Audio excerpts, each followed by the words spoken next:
Here we go. Welcome to the Genesys Community Discord Community Play. This is, I am Micah Kesselman, also known as Fat Crab, and I will be running the game today. With me, I have 5 of our wonderful community participants, and I'll let them introduce themselves going down the line. Arkelis, do you want to go first? Sure. Hi, my name is Gary Rahman. I'm Achilles on the Discord server. Also one of the community moderators. I'll be playing Sonny, who's a teenage kid, a runner, and a hacker in this Android setting. Awesome. D Frost next. Hi, I'm Dave. I go by DFrost303 on the servers. I'll be playing Hank, a Bioroid tech. All right. Don Kyo. Yep, I'm just Don. That's what I go by. I am playing Sati Blue, a Looney Courier. All right. And then Rial Hyatt. Am I pronouncing that Yeah, right? I'm Ryle. Ryle, okay. No worries. Yeah, I'm playing, I'm Ryle, O the Owl on Discord, and I'm playing Juniper Bay. She's an investigator, kind of a police academy dropout. All right. And then finally, let's go with what comes after Perens You Torrent. can call me Tyler. That's Tyler. Yeah. All right. My name's Tyler. I'll be playing Finn, a cyborg soldier. All right. And for this community play, we are playing Shadow of the Beanstalk, the Android first-party setting, set in the Android universe. And specifically, we are playing in the neighborhood of Akeidito, which is this very old neighborhood of New Angeles in right by Broadcaster Square in the district. I don't remember the district right now specifically. I think it's Broadcaster's District, but I might be wrong on that. I think it's a different district name. However, it is a vertical neighborhood that reaches all the way up to Broadcaster's Corporate Park, as you can see on the owlbear window that I'm showing, and then extends all the way down to ground level, beyond the Undercity, that is, to a handful of places, including Hivik Channel, which also has a Quickie 7 mart, and the infamous Geo Labs, infamous within the neighborhood. These neighborhoods, in my mind, the way that I'm envisioning them, are sort of it's sort of similar to what we see with like street level Marvel heroes in New York. Where does Daredevil mostly? Hell's Kitchen. Hell's Kitchen, right? Yeah, exactly. So it's like Hell's Kitchen, sort of like where it's a neighborhood, but sometimes it seems a little bit bigger than a neighborhood, and sometimes it seems a lot smaller than a neighborhood. It's sort of in a narrative, convenient size and scope. So that is what Akeidito is. And for this community play in general, which is a little bit unique, we haven't really tried this before. So this is basically, I have some stuff I'm running in the background, but you guys, it is up to you once you are given the call to action to decide on your plans. You have this entire transit map available to you, and you decide where you want to go and what your plans are. And you can just ask me questions along the way, and then we'll figure it out from there. So it's pretty open-ended. There's some things, some big events that may happen, or as is usual, they may end up being very small events, and then you'll get into a 2-hour-long structured social encounter with the clerk at Quickie 7 supermarket. So it's a little bit different than what most of the other community plays have done so far.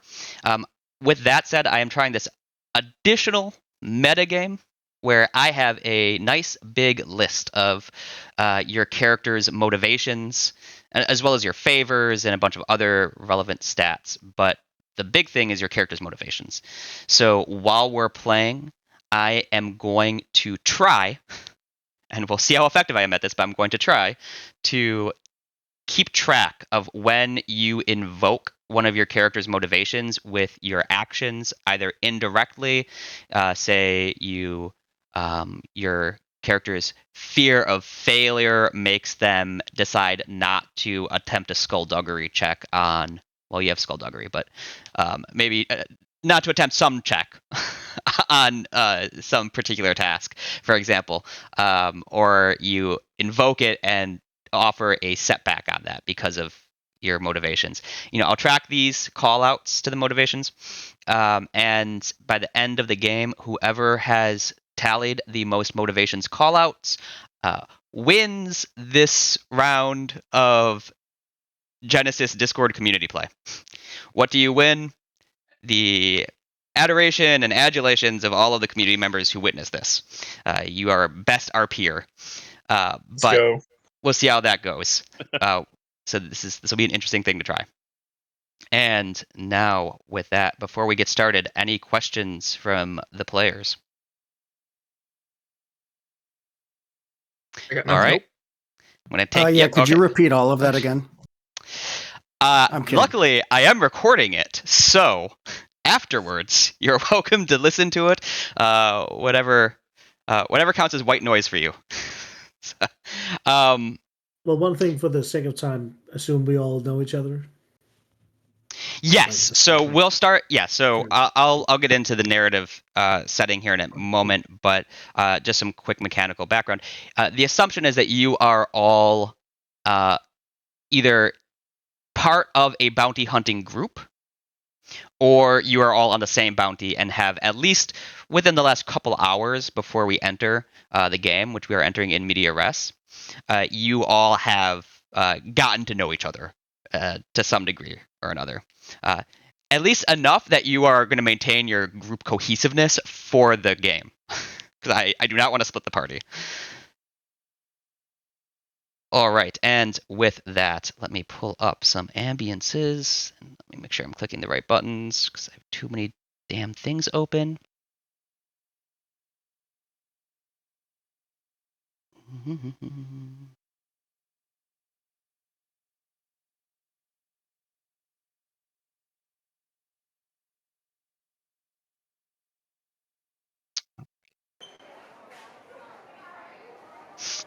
So we open the game.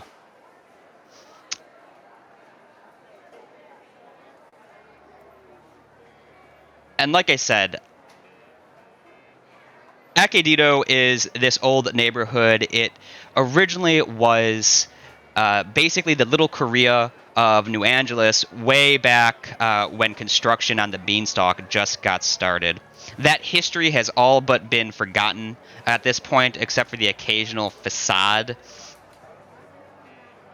or architectural flair that you can find in the melting pot that is Akeidito, similar to basically every other neighborhood in New Angeles.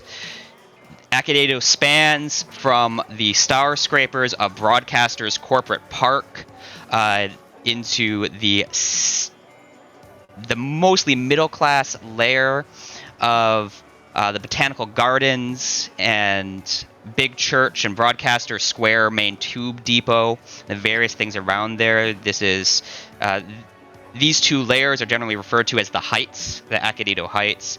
Then as we get down to just below that, as we don't quite enter the Gallows, but get into the more and very much dwindling middle class part of the neighborhood, we have arcades and gaming places. We have a retirement home and the NAPD precinct, as well as some of the more expensive schools, though, as this is the more residential area. Below that, we get into the Gallows and the Undercity, where we have everything from Drone On, which is a drone and electronics salvage outfit, to the community college, to very deep into the Undercity, Paul's MMA club as well. And below that, even further, below the Undercity, at ground level, we have the remains of what was long ago the original city under this section of New Angeles. Whatever it may have been, that's been lost to history. However, it features heavily Hivik Channel, this waterway that collect the AC condensate from the various buildings all across the neighborhood and funnel it out of New Angeles safely, where many of the down and out and homeless have come to live and are starting to make a life for themselves down there in the not quite healthy waters, we'll say. And with that, we zoom through. I think we see a flash of big church, and we see a tall man in a black trench coat and very plain clothes preaching out in front of big church, which is this commercialized, multi-denominational, you can rent the big church for whatever sermon or service you need for however much time you need, so long as you're willing to pay. Right outside of it, this man is preaching against the taint of clones, and we see him shouting about clones. He is a pure flesher. We pop down to the NAPD Akeidito precinct as we see bounty hunters filing in and out to the bounty boards that are available at the precinct, and detectives making their way through the building. And we zip back down even some more layers down to Gracie's Gearheads, a hopper shop run by the one and only Gracie, who will basically fix whatever hopper or vehicle in general that you bring to her. And also, sometimes on the side is a front for providing egress to clones who are fleeing Akeidito and New Angeles in general for a life where they are not owned property. But that's all well and good. We're not really focused on that right at this moment, because right outside of Gracie's Gearheads, we have the five of you, your characters, face to face with a grizzled man named Yote and his cybernetically enhanced dog named Raphael. And why are these names not showing up? There we go. And let me share what they look like real quick.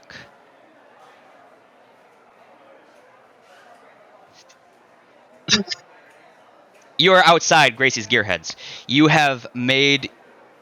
come this far. You have been tracking a bounty that you received from the NAPD precinct, Akeidito precinct.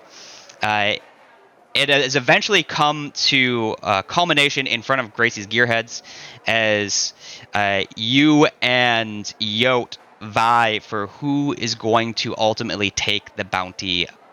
Who's ultimately going to collect on the bounty? The bounty is wanted dead or alive.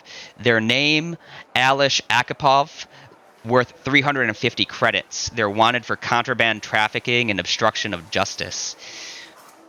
I think we see your characters. We see Yote, his gun pointed down at Alish,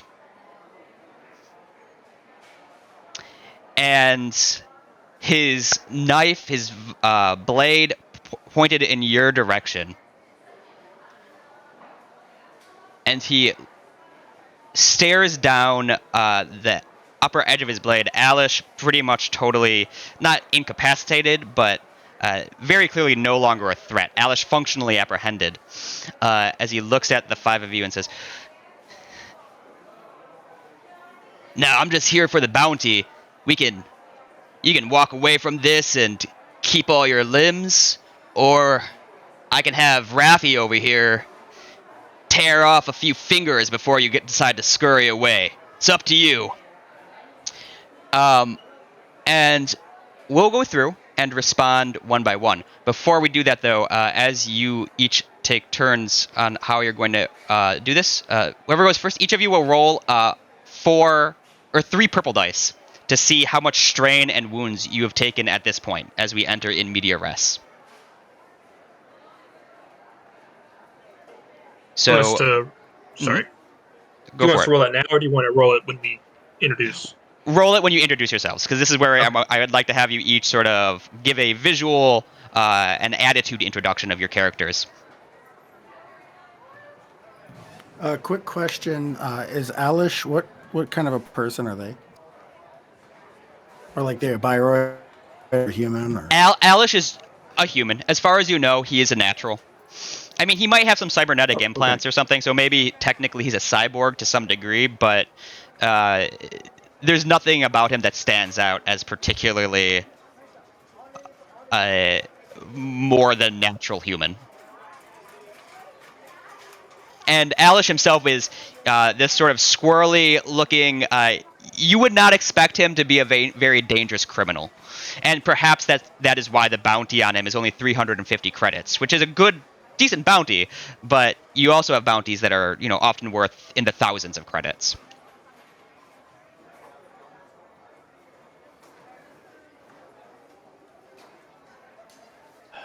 I'll go first. I'll roll my All dice right. here. 2 failures, 3 threats. Ugh. So is that failures are wounds and threats are strain, or? Yeah. So Yeah, exactly. Failures will be wounds. You've taken 2 wounds so far through this encounter and 3 strain. I think that. And you can flavor it however you want, but I imagine that there's probably some maybe a little bit of burning wreckage on the street around you guys as we're dropping down landmarks here and there or something.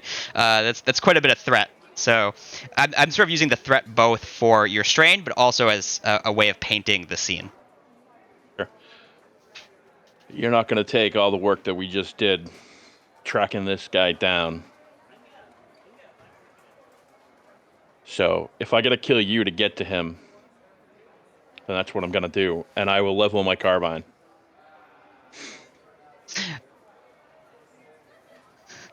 You see Yote, a grin spreads across his face as he clearly begins to expect an actual fight.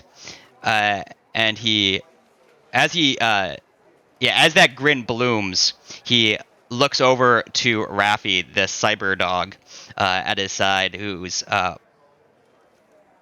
has had his teeth just mere inches away from Alish, and he says, "Well, I think this might just about start getting interesting, huh?" I don't know if you could hear that whistle. He whistles over, and Raffi begins to growl. Who would like to go next? I think at this point, Hank's directives are going to be kind of pinging him, and he's going to kind of jump in and try to stop anybody from hurting each other. So he'll just kind of step out and kind of put his arms up, and kind of in between us and Alish and Yote. Can we please just calm down? I'm sure there's some way that we can work this out without violence. And I've taken no wounds, but strain. a couple of strain. Okay, cool.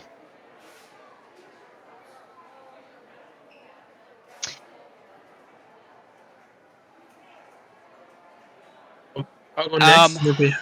Yeah, go ahead and go next. Yeah, I'm gonna not have him respond quite yet. Okay. So,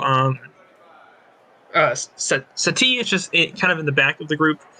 She's a courier, so I assume she's more of a getaway driver than someone who is on doing the actual negotiating. So she's not going to make a comment. She's just going to keep an eye on the situation. She is going to pull out a cheese stick and start eating it because she's hungry. Okay. Okay, so a little bit of damage. Cool. Yeah, I imagine like she's maybe like checking out her relatively minor wounds, and rather than engage, just pulls out something to snack on. Yeah. And she doesn't eat it. It's string cheese, but she doesn't eat it with strings. She just eats it like a jerky stick, like whole. Of course, no Oh time to wow, feel strings. she's terrible. Why would you do that? That's basically a war crime on cheese. Okay. And what is Sani doing? Well, he's kind of standing on the side. He's a small kid. He has a big backpack on it and sort of these smart specs. These glowing green glasses with you can see sort of a inverted text running on them. Always checking something online while he's conversating. He's actually slowly sort of gliding towards the right, looking at the dog, and he looks to Yote and says. That's a nasty rash your Raphael has there. I know a pretty good vegetarian. I mean, we could just forget about this, and I can take your dog to see him. She'll make it all better, you know. Um. And I've Yeah. taken. I rolled earlier. I've taken 2 wounds and some string, 1 string. Okay. So again, 2 wins, 1 strain. he had a minor nick, I guess, and probably caught his hand in the doors of the car. It was slammed on him. So his left hand's kind of hurting. Sani, to be clear, Sani is a child, right? It's about 16, 17. She's a teenager, yeah. Yeah, he's a teen. Okay. Is he like is he a like mid-noughts movie teen where it's like clear that it's like this is a 35-year-old, or is this like legit? I think someone's like this is a kid. This is a kid. Okay, Yeah. perfect. Yeah. Yeah. So He has a really big backpack on him, probably some sort of a hoverboard or something, and just some regular clothes. yeah, and when you say that, Yo looks to you and says, "Oh, I don't wanna be the one to discourage you from a well-lived life of bounty hunting, kid. How about this? Rather than cutting you guys down here in the middle of the street, bringing your careers to an end, you give me the information for that vet that you know about, and I'll cut you in on 10%. All right, so I think June's going to speak up now. And she goes, Iptak Sheo, this is the last time that you're going to cut off one of our prizes. Out of the way, Yote. Back off. Perhaps you haven't done the math? It's 5-2. Yeah, go ahead and roll a coercion, I think. So yeah, you come in with 3. This is your first roll, right? So you're coming in with 3 strain. I think right. but go ahead and roll a coercion check against Yote. It is going to be coercion goes against cool, I think, right? So it's going to be a red and a purple. It's against discipline. Oh, okay, cool. Can I have Anything goes. Can I have assisted with that on my from my check or my? Yeah, sure. You want to assist with that? Sort of like how are you assisting? And you can add a blue. Well, I told him, he's not going to take our bounty that we've been working for. I have, and I leveled my carbine at him. I have a yellow and 2 greens in coercion. I don't know what your coercion looks like.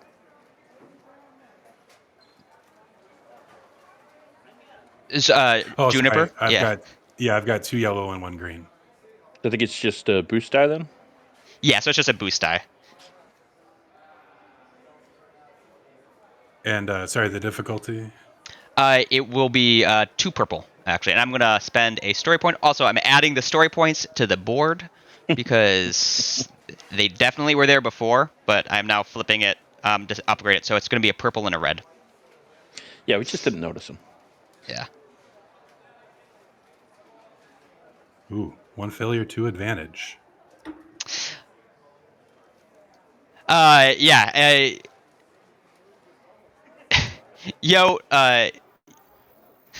Yote's smile turns to a bit of a frown. He says,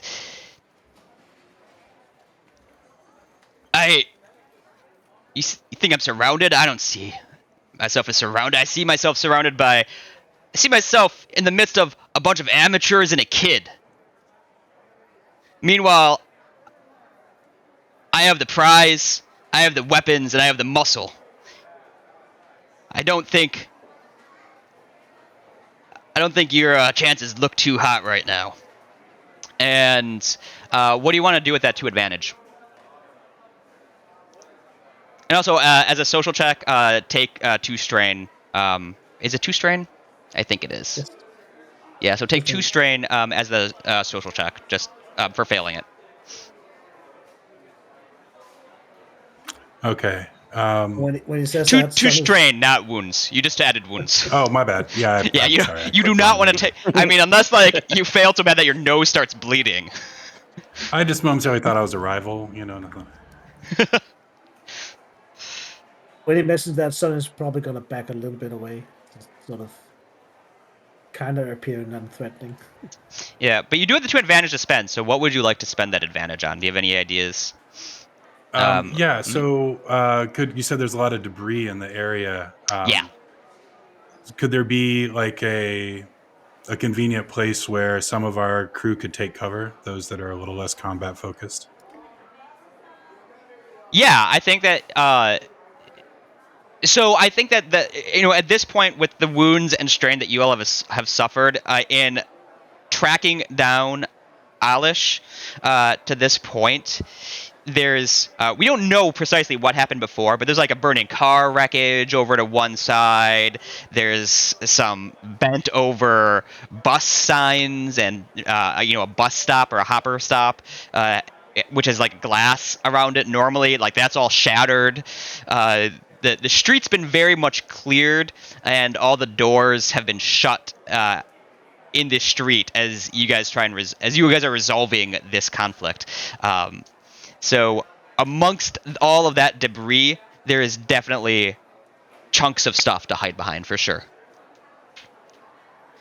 So for I don't know what you think it would be 1 or 2 advantage, but maybe like within 1 maneuver, like maybe a 2 cover bit of cover.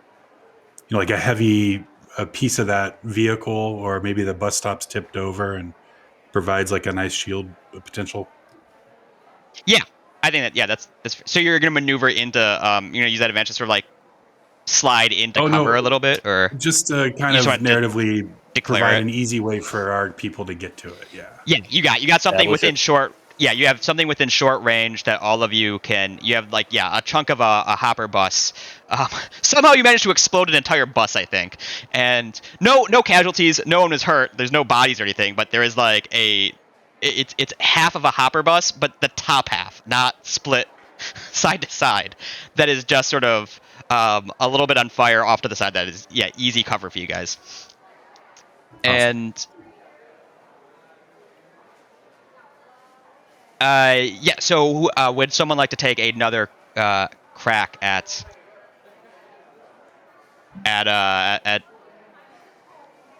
taking the bounty?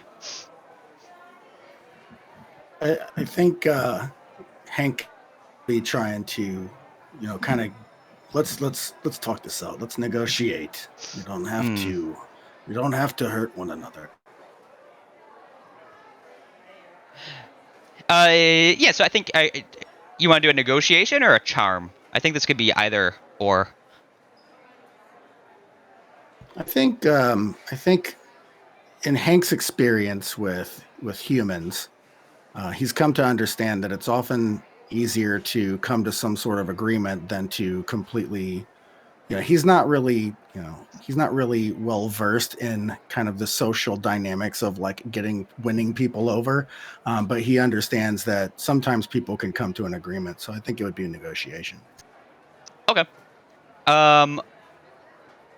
Then that will be 1 purple only for negotiation.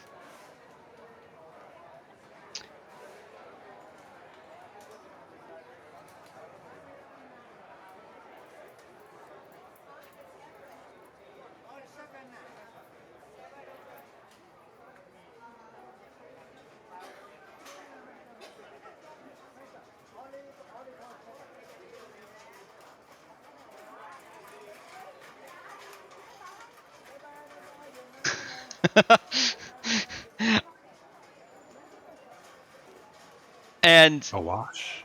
yeah, and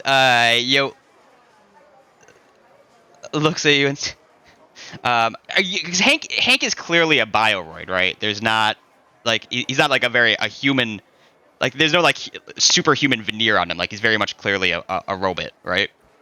Yeah, he's definitely a robot, and he definitely doesn't understand social dynamics. He's kind of he was just a tech, but he was slated for decommission at some point. He's kind of an older model. He does Right. not pass. Cool. So take 2 strain for failing that social check, because we are effectively in a structured social encounter. It's quasi-structured, and turns. He's like, "Look, Golem, this isn't a negotiation. The only deal you're gonna get is getting out of here with all your fingers and limbs attached. I advise you take it." And he cocks the pistol because for whatever reason, this gun, even though it's the future and everything's like rail guns or whatever, he has a revolver somehow. But it doesn't actually do anything. It's just perfect. Yeah, exactly. Yeah, it's like very much like it's very much a rail gun. Like it's purely magnetic and electronic, but there is like this really hard hammer spring in there just for intimidation effect that only certain bounty hunters tend to purchase. Which this one definitely has, and he pulls back the hammer on his railgun, and you hear Alish whimper, and he says, "Guys, just let Al. He seems like he knows what he's doing. 10% is a good deal. I'll go with him. You don't need to piss him off." Raphael, the cyberdog, growls, and I'm not going to voice that because I don't know. It's like roar. There we go. Except you can imagine more intimidating. Listen, um, I don't know if you can see what's behind me right now, but we just took down a fucking bus to bring this dude in, and if you don't walk away, your little puppy there is going to be dog meat in some shop window in 10 minutes. All right, roll. That's definitely coercion. So roll your coercion. I'm going to spend a story point to upgrade. Nice. Okay. And 2 purple for this. Stati's just gonna say, for the record, I wasn't the one driving that bus. I just want to put that out there. Could I, as Finn's anger is sort of getting the best of him here, could I eke a boost die out of that? Yeah. Okay. I'll give you a boost die. That's. All right. Here we go. That the dice flow freely. Holy crap! All right. Nice. Yeah. So you inflict strain on. So you definitely succeed at your check.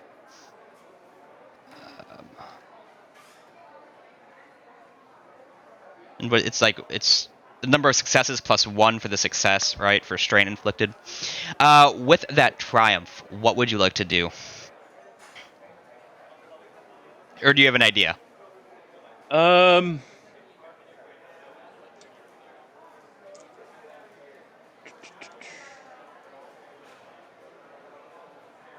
Could I get them could I get the motivation on him? Like, why is he so dead set on this thing? Especially like you said, it was a low Yeah. bounty, and he seems like he's kind of like the flashy dude. Like, why is he out here taking low bounties like this? Yeah. Yeah. You. I think, yeah, for insight into his motivations, to what's driving him on this, I think that like you notice that Raffi is in not the greatest of condition. This sort of carries off of Sonny's offer and everything. So you see that, yeah, Raffi's sort of like his, his cybernetic, like he's not totally debilitated or anything, but like the dog's cybernetics needs some replacing. He needs to be tweaked up and oiled and everything. And it's also very clear, and I think maybe even you've heard of Yote and Raffi, that once they take a bounty, very similar to Finn, they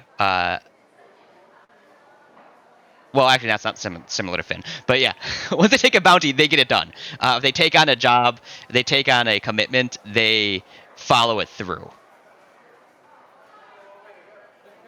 So at this point, he just his motivation, his major driver is a quick bit of cash to tweak up his pupper, and also he accepted the bounty, so he's got to complete the bounty. And yeah, I think with that, as you say that, he leans over and you see him soften a bit, and he says, "All right, look, I don't want blood on my hands right now, any more than I need, at least, and I've got things to do and places to be. How about this? 50-50 split. I'll turn it in. We walk away from this. No more questions. No more conflict." This sounds reasonable. A third question: is it 350 credits that we had to split between the 5 of us? Yeah. That's the total bounty is 350. Okay.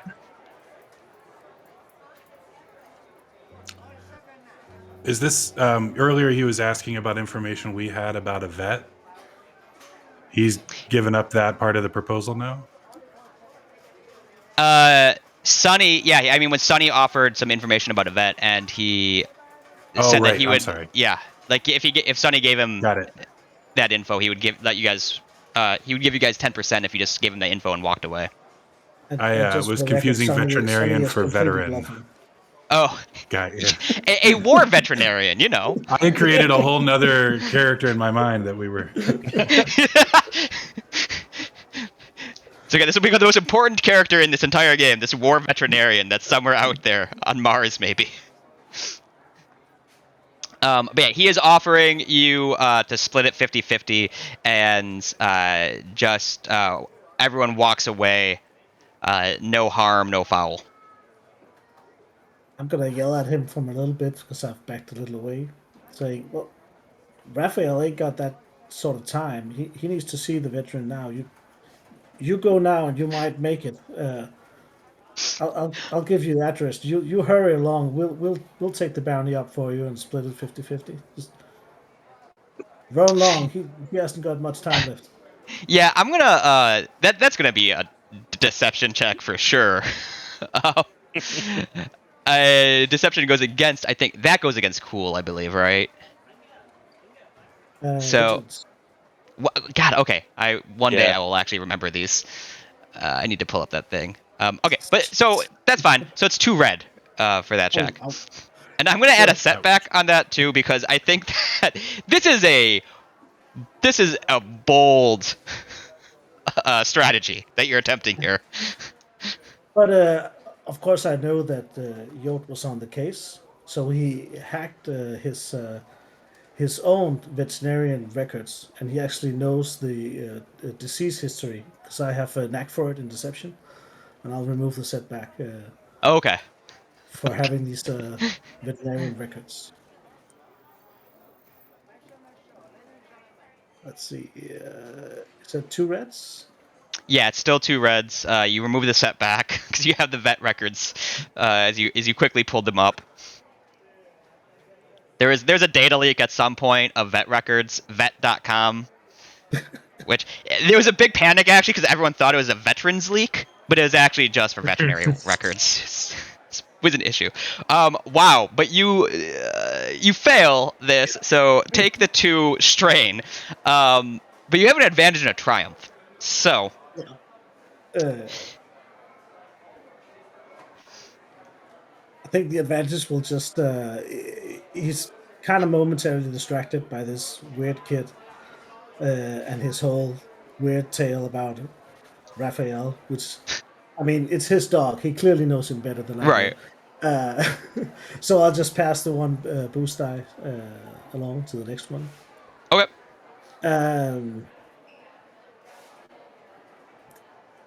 For the triumph, I don't know. What was this? The bounties guy's name? Yo. Oh, the actual bounty itself is Alish Akapov. Would it be too much that he tries to make a run for it? Okay. Yeah. I like that. Yeah. I think Alish Akapov tries to make a run for it. So He takes advantage of the situation and just books. Yeah. That's okay. That's good. So I think that as you guys are as you're weaving this story of your sort of Dr. Google medical advice story of the dangers to Raffi, you very much are drawing Yot's attention. While Yot is looking away, Alish like skimpers off and he runs to cover from. He runs to cover behind a nearby burning car, no longer in the sights of Yot. You just hear him say, "Hey man, I just don't want to get shot. You guys just let him take me. I'll go with him. He's going to kill me otherwise. He's crazy." And Yot sort of he was unleashes a shot at him. Yot's gonna kill him. Yeah, Yot's gonna kill him. Yeah, so I think it hasn't just been like Yot didn't just sneak up on you guys and like swoop in and try and take your bounty. I think that part of the destruction is that you were in this race with Yot basically. At the end of it, very Cowboy Bebop style, trying to just track down Alish through the city, both of you, while also trying to like delay each other and screw each other over. And that's why you've come to this spot. So there is a background of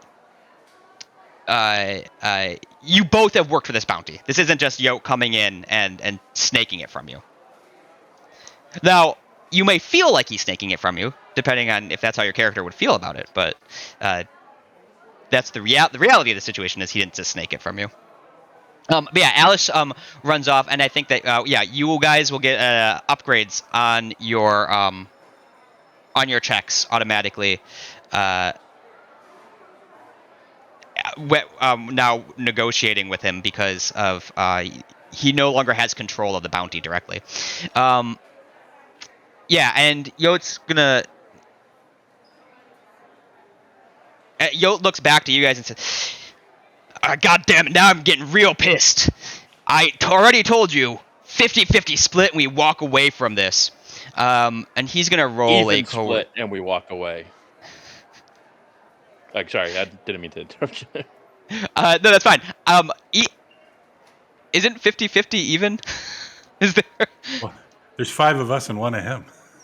Yeah. Oh, you mean a proportional split across all of you? I see. All right, cool. Yeah, so he's going to make a coercion check against, I think that with you responding, he's going to make a coercion check against Finn. What is your discipline?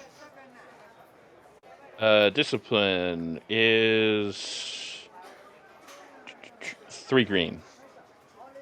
Wow, okay. And so it's 2 greens against 3 green. He's not very coercive, I guess. Yeah, and we'll go with that. As he fails to scare you guys, to coerce you very much, takes a bunch of strain. And also a threat. And I think, yeah, with that threat, my idea is just that Raffi, now no longer sort of having the prey right in front of him, just sort of like sits down, just like plops down in disobedient dog fashion and begins licking himself. And that's gonna just be a strain on Yote, unless anyone else has a better idea. Oh, that sounds good. All right, we'll go with that then. Cool. And Can I try at to this appeal point, yeah. to? Oh, sorry. What did you have? No, go for Oh, it. okay. You. So you mentioned that we kind of got a little insight about him needing to complete a task once he gets started on it. Could we kind of try to appeal to like sort of like his fear of not being able to do that? So I'll be like Tote Che, you can't even hold on to your mark, and now your dog is licking itself. Just give up. We won't tell anybody how badly you failed today. Yeah. I'm trying to think what kind of check that would be. I mean, I guess it's still coercion because you're trying. So yeah, it's still a coercion check. But you do get the upgrade, and also you get the boost from before that I that was passed. So you will roll that against 2 purple.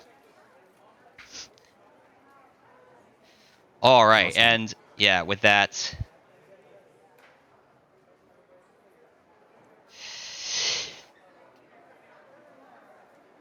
All right, look. I don't have time. None of us have time for this. Fine. Proportional split, not 50-50. We both did work to track this scumbag down. How does that sound? Fine. I have a quick question. Sorry. This might be a stupid question, but like, and this goes for him too. Like, he can't just murder us, right, without getting in trouble. Like, we're still in a city. Yeah, I mean, you're in. Okay. So where you are located right now is Gracie's Gearheads. So if you look at the map them sharing, like you're in the Undercity. So while technically there would be an investigation, but for regular bounty hunters who have a good relationship with the Akeidito precinct, that investigation could take quite a long time, and they have a lot of things to prioritize. So Okay. I'm just trying to see the likelihood of him getting just straight up murdering us. I didn't know if that was. I think that okay. The threat is real. Okay. Especially in this part of Akeidito. The threat is definitely real, but I don't think that you but I mean, except for psychopaths, and maybe as a bounty hunter, he would be one, but he's not that kind of crazy that where he just wants to like randomly murder people. Okay. So Sati is doing the math in her head. Okay, like that's like 58 credits per person. That's usually not a lot of money. So I would like, she has parkour, so I can take a strain to move any location within short range. So I would like to have Sati just kind of run, do some crazy parkour to get behind him, essentially with her gun to his back, and try to and if he's in within short range first. I want to make sure that's correct. Yeah, I think you guys are all within short range. I think that's fair. Yeah.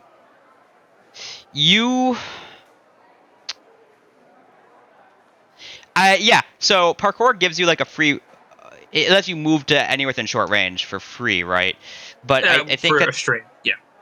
yeah, for sure. And I think in this particular, still though, roll a. This isn't for the Okay. parkour action, but it'd be a. Mhm. This is basically initiative, I think. So it'd be like a cool versus Okay. vigilance. I'll say. So his vigilance is, two red. Oof. Okay. Okay. So yeah. So she will take a running. You guys might have used a destiny point. We have quite a bit. Go Well, for it. Go for it. story point. Sorry. You, Yeah, go you for guys it. know go for what it. system I use more often. Please use the story points. Okay. I clicked it, but it didn't do anything. Oh, try refreshing the page. Maybe you might have desynced. Yeah, happens sometimes. Yeah, I'm not seeing the point flip. There we go. Okay. All right, cool. So, and then 2 red. Okay. Okay. So did I not get quite behind him? But like maybe I trip over the dog or something.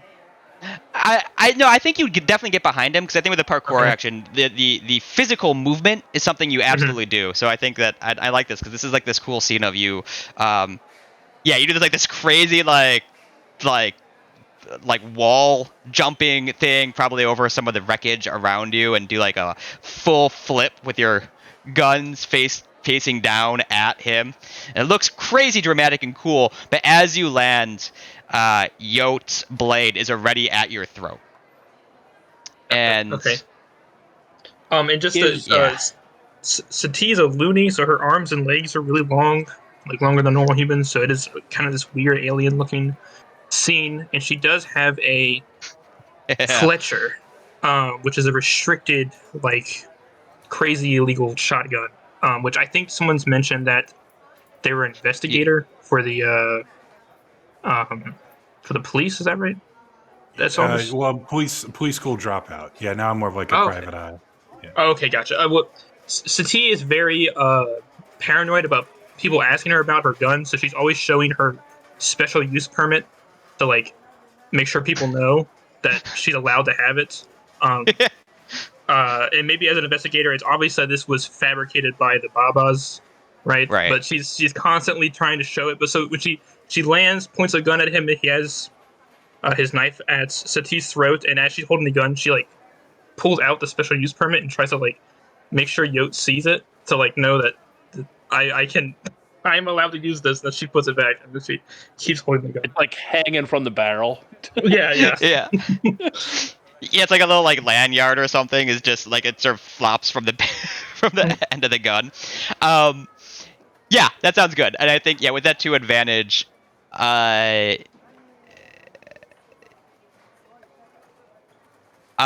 think that maybe so I'll say that if you want to recover because what is Sati for strain? If you want to cover some strain with that 2 advantage, I think that maybe the flashing, whether or not like it really makes a difference, just the mere habit of flashing the forged permitted use permit gives Sati some comfort. As you're like, oh, okay, things are safe now. This is a legal operation. Yeah, this is all above board. It's forged, but it's forged above board. Where is the bounty? Did they get away or? No, he's hiding behind another piece of wreckage. We'll say like a piece of there's a neon sign that fell off a nearby building that's within short range. He's still within short range, but he's like cowering behind that neon sign because he just doesn't want to die. Yeah. Are you gonna do something with Alish? Yeah, I was gonna go over and I thought I had grabbed like slap cuffs or whatever the hell they are, but I apparently hadn't. So I'm just gonna go over and drag him out. They're called snap blocks. If you haven't. Snap blocks, that's what it is. But I apparently didn't grab any. I thought I did. Okay, so yeah, go ahead and roll just average difficulty. I guess this would be like athletics check as you're trying to wrestle him out. Okay. And you said average? Yeah, just 2 purple. He's just some schlub. He's not like particularly trained. But even so, he slips. He's just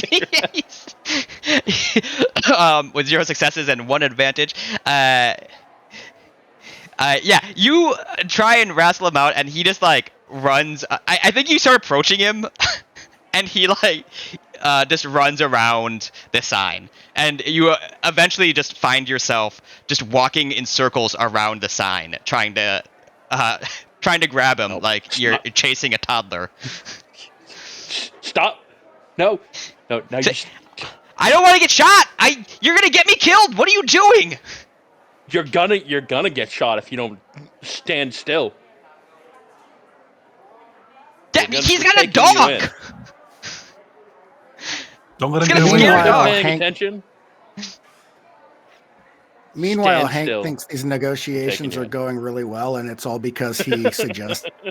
And he's extremely proud of himself if he can feel such an emotion. He's kind of standing there, still with a dumb smile on his face. So T's gonna try and because I assume they're still kind of locked, knife to throat, gun to his torso, and she's just gonna try and get one of you be like, hey, can you get his gun off of him? Can you disarm him? I thought we had an agreement with him. I don't think we need to disarm him now. 58 credits? Come on, guys. I mean, I was already going to get 70 from this job. I don't know about you guys. That's barely 2 slap patches. I agree. Seeing don't need to eat, you're welcome to have share to split my share.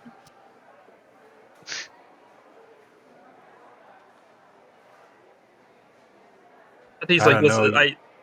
I It's been a got this thorn in guy. our side for a while. Right, I got this guy. I got this gigantic shotgun aimed at his stomach. He knows how many Fletcher rounds are in a single shot, so he knows if he moves, I'll just pull the trigger. So why don't you guys? Listen, we have the guy. I mean, 58 credits are fine. I mean, and we can tell the story that we took down a bounty with Yote and Raphael. I mean, that's gonna make us look cool, right? Oh, kid, to be that young and naive. You guys are really Hank is, burning a lot of confused time because- here. Hank's a I little don't like this confused situation. because someone said to take the weapon, and someone said don't take the weapon, so he's kind of moving back and forth, he's not sure if he's supposed to take action or not. So, All right. I can't believe I'm saying this, but everybody put the fucking weapons away. Hank puts his fists in his pockets.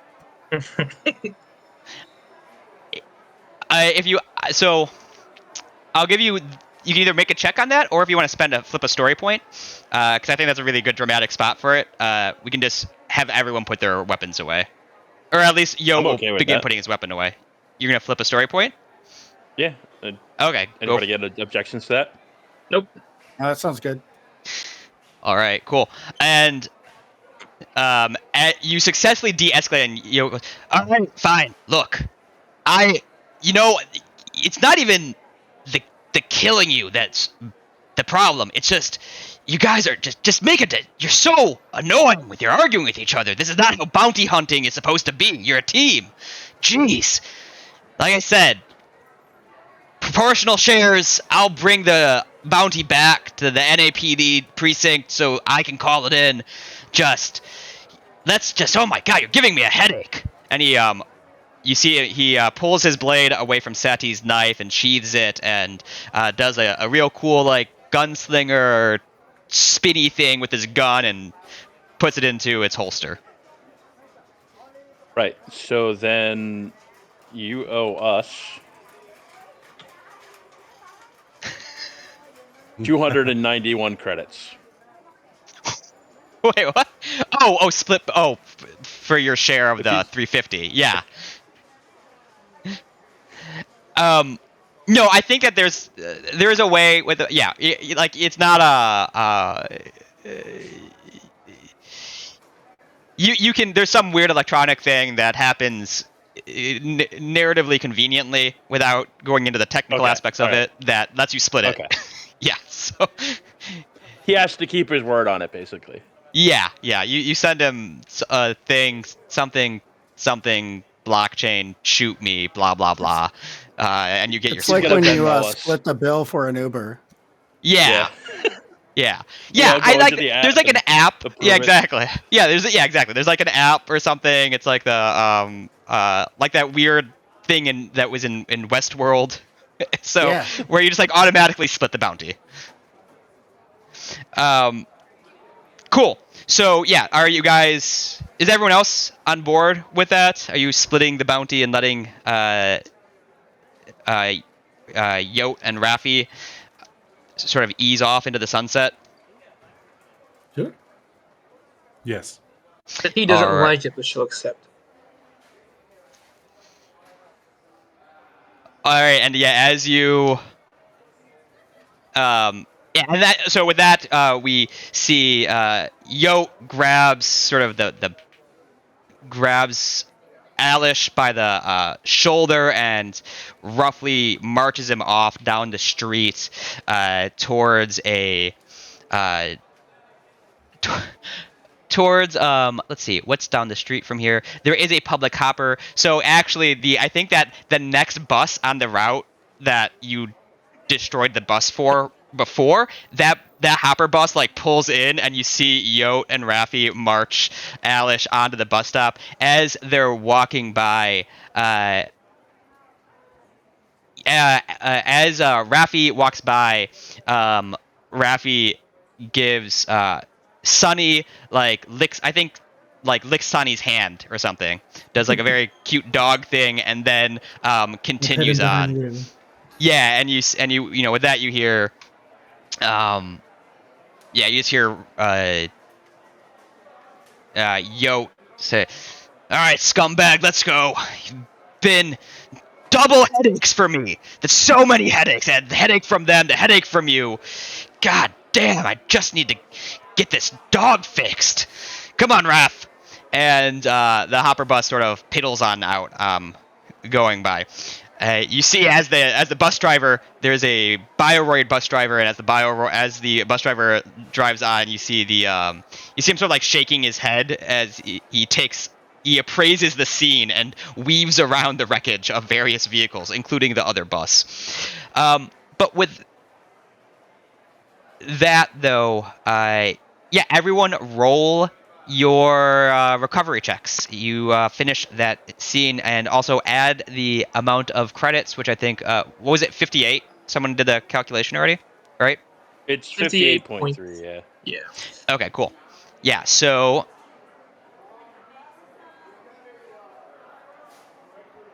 all right, everyone add 50. So just round it up to 54 or 59. I mean, everyone add 59 credits to your totals and roll your recovery for strain recovery.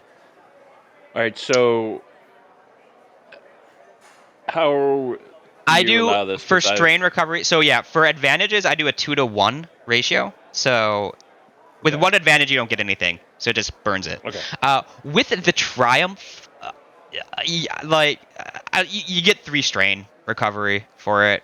Like it's stupid to waste a Fine. triumph. Yeah. So you sure. get something. Thanks. I'm gonna. Do Sorry. bioroids use the same cooler discipline, or do they use mechanics? No, it's still cooler discipline. Okay. As far as I know, I don't think I've read anything otherwise. And it wouldn't make sense to me for it to be mechanics, because this is more like you just taking a breather after you finished an encounter. Sure. So I've got the hard-boiled talent, which allows me to use resilience instead of cooler discipline. Okay, yeah. Yeah, go for it. Oh my Wow. god. Successes. Jeez. So, what does hard-boiled Sati Blue say? as they recover 6 strain.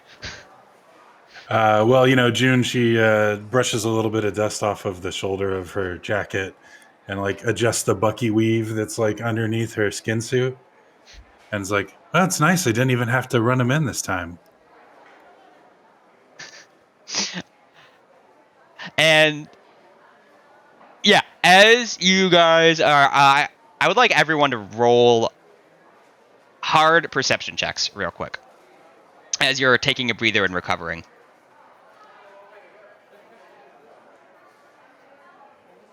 And a figure sort of shuffles towards you. There's not going to be any consequence for failure for this. This is just to see. This is to gauge the success of what you do. Oh, jeez, we're all like very distracted. Yeah, which is reasonable. That makes sense. Except for Sunny, I guess. Yeah. The smoke from that burning bus is just like right in my eyes. Yeah. Can I take a boost for my cam droid? Yeah. Okay. Yeah. Go ahead. That's fair.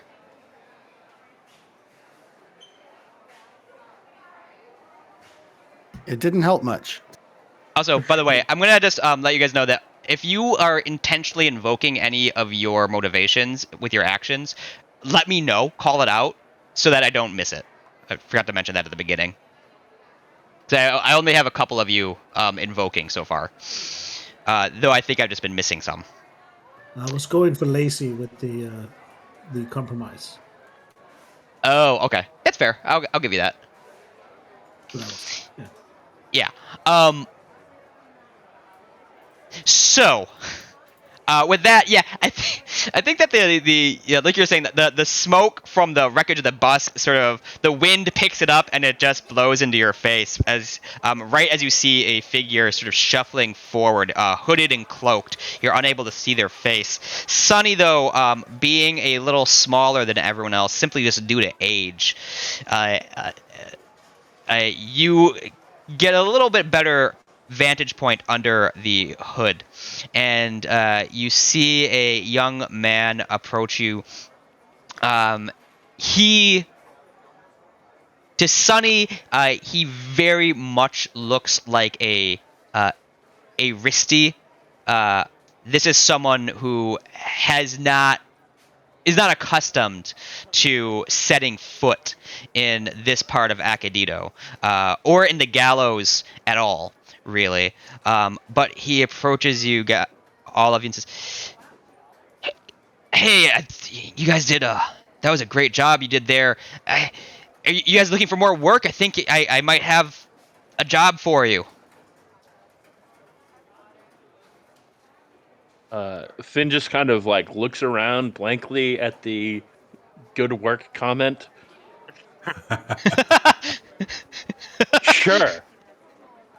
I look at him and say, "You mean us? Are you sure you can afford us? I mean, we're really famous now." I mean, Really thorough. I don't have I don't have money per se right now. I might be, but I'm sure I can make it worth your while. I just need. Gracie back there said that bounty hunters like yourselves would be my best hope for getting out of New Angeles, and I just really need to get out of here. It's dangerous for me here. Oh, we're not just your best hope. We're your only hope. You better, you better have the credits to back it up. Yeah. So So why do you need to get out of New Angeles? well, so it turns out, and here's the thing. This sort of gets into my issue with the credits is, I'm a clone, and I didn't know that, but I know I don't. I can't be with the people who've been lying to me my whole life anymore. You've got to help me. I'm sure I can help you get access to bank accounts or something. My family's pretty wealthy.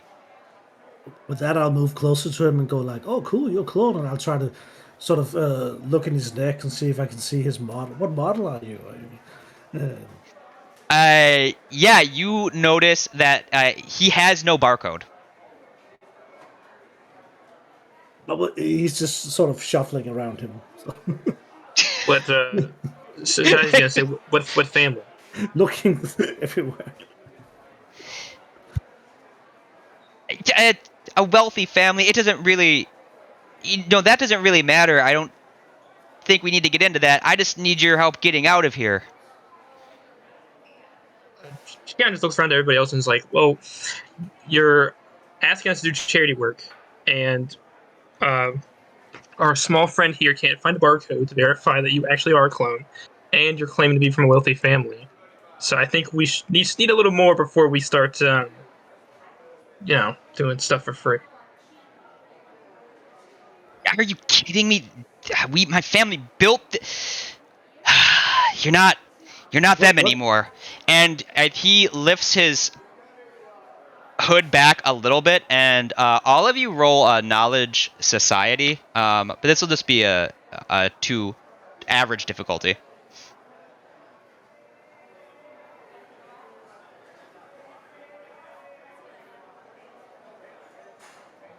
Knowledge. Am I dumb? I don't see that listed. Is it just society under? Yeah, it's just Yeah. society. Yeah. Okay. Knowledge skills don't in RPG sessions don't have like the knowledge prefix usually, unless you Okay. specifically do it in your sheet. Whoops! I forgot I forgot to put the difficulty. Oh yeah, I was like, that's a really good success.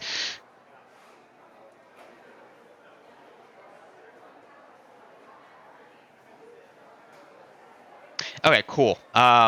So Finn and I think this is appropriate. Hank too, because Hank as a Bioroid has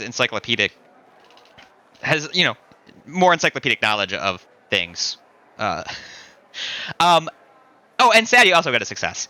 So the 3 of you, Hank, Sadie, and Finn. This is Thomas Haas. From the Pyroid Company. Yeah, this is the ne'er-do-well son of I forget his mother's name, but of fame, of Haas Bioroid fame. That is definitely going to bother the hell out of Hank, who is a Bioroid. And so he's probably going to start trying to take steps back behind the rest of the group. Yeah, I like that. Yeah, because I think Hank especially would be. This is why Hank succeeded so much, is because you probably have some imprint of the Haas family in your memory bank somewhere, just as a natural part of manufacturing. And the response, I may have missed this. Somebody asked about money, and he said he didn't have any? Yeah, he said that he doesn't have access to his money anymore.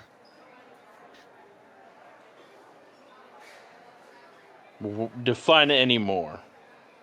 Because I'm not doing, especially if you're a clone of a Haas. Yeah, and I think briefly that the anger and rage that the Haas family is famous for, the entitlement flashes across his face, and but you see him struggle and rein it in, and he says, yeah, I had money.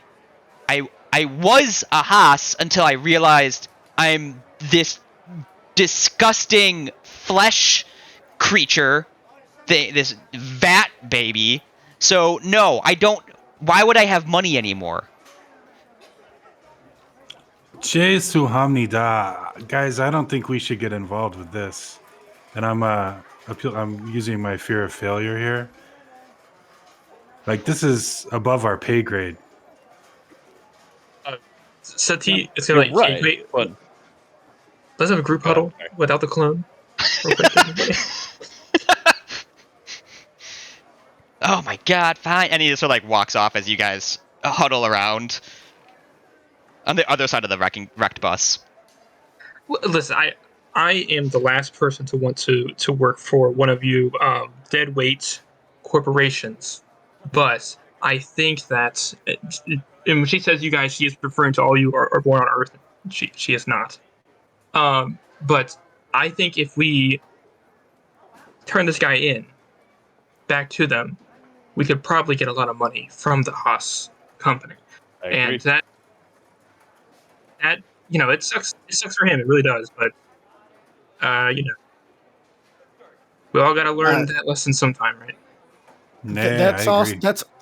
that's also Hank's going to be a little confused here because he doesn't want to be really involved with Haas because of being a bioroid, but he also knows the difficulty that comes with being owned and not being accepted, not having freedom. So he's going to place a hand on their shoulder and say, I don't think we can turn this down.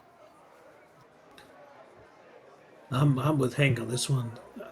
This could be a big break, and if we turn them into their family, they're probably just gonna kill us, make us silent. And they might hurt him too. Yeah, we should get this guy out of town to see But what we could if be we in Got to be for us. money involved. I'm not doing anything for this guy if there's no money involved. if we put our lives on the line to get him out, we could die anyways. I feel like we have a larger chance of dying. But think of the Uh, story. We could be ones that rescue a clone from Stories our don't matter, family. kid. I mean, he's highly illegal. This guy. I mean, they're not supposed to make copies of real people, and they're Byroad family, not cloners. Listen, kid.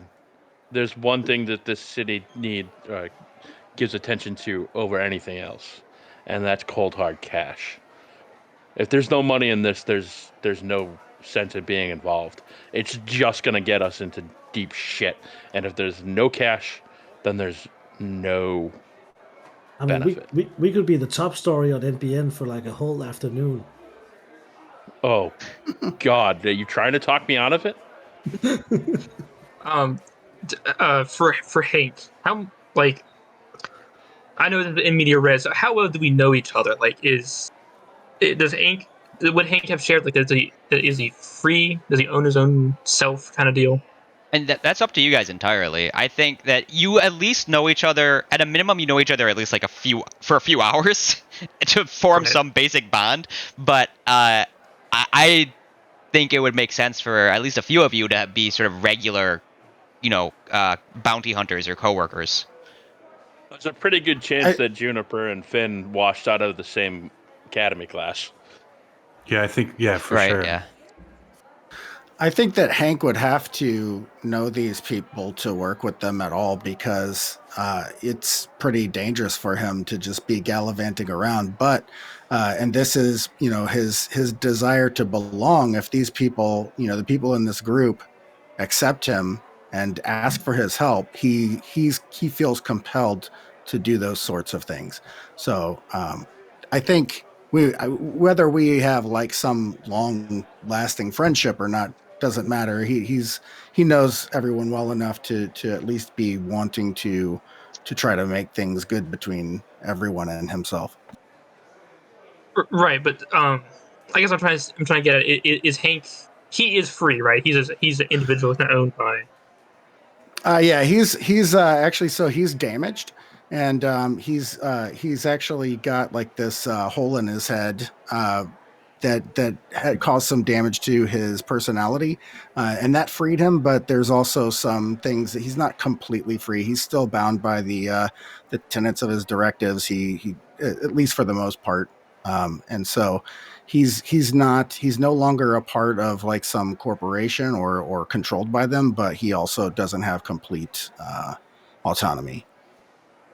Okay, gotcha. So, Sati is not looking at this very well because as far as she's concerned, she just lost 11 credits from splitting it with Yodes. So she's not she's not too enthusiastic about doing charity work. But she's gonna turn to Hank and say, well, listen, uh, this is the guy that put basically he's part of the reason why the way you are, Hank. So um, what's your call on this? Do you want to help him?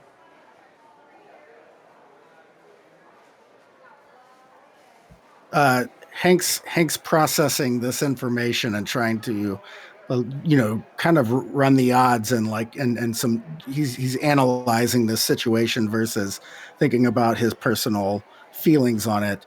Well, at least I let's think get that him he would. out. We can ask his family for a ransom and see who pays the most. No, that's my point. No, that's what we do. that's worse. We'll have a target on our backs if we let them know that we have this clone. Seti is getting a little bit more torn at this point because she understands the need to be free, but she also violently and painfully lost that battle long ago. So she isn't like, she's sympathetic, but she doesn't. She's just like, yeah, well, you're gonna lose because everyone loses that fight. So What about this? If he's really a clone, then how hard is it to access accounts in his name? And I'll turn towards Sunny because I assume we know he's a runner. Yeah, you probably. I'm guessing he's decked out in that type of. Well, let's get him to a safe place, and I'll see what I can do. Surely having his biosignature, his voice will make things easier. A lot easier. Like we could impersonate him. Maybe we can score some secret file from Hasbiroid. That would be an even bigger scoop. If you say so. Come on, this could be the big score, you know. No matter how this adds. We could Yeah, only this win is from something this. that- There's no way we'll lose. Hank agrees. This is appealing to June's dislike of authority, but Sonny, I don't think you understand that we're not trying for notoriety in that way. We don't want to make the papers. We just want the underworld to know who we are. I'm gonna turn to June and just be like, listen, we can get some money out of this. Just let them do whatever the hell they want to do. In the meantime, We'll find some cool nickname for her and spread it around the street. yeah, okay, sure. All right. Like this So my shadow own hat. desire for belonging is kicking in here. Like if the rest of the team is headed in this direction, then I'll go along. Same for Hank. This works. At least we don't have to hurt them or turn them in. Well, depending on how much money we can get out of this, you guys might not see me after this. I might go home. All right. So we need to get this dude to some safe house that we control. Anybody got one of those?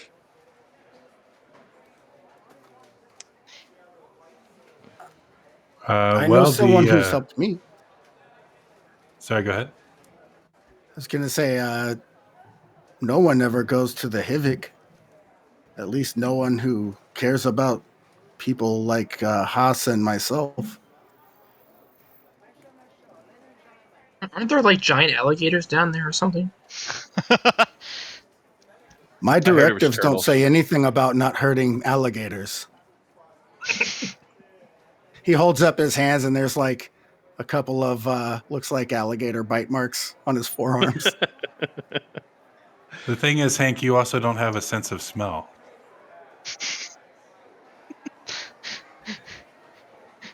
I don't understand. I don't think I do either. But oh, it stinks down there. Have you not been down there? The place reeks.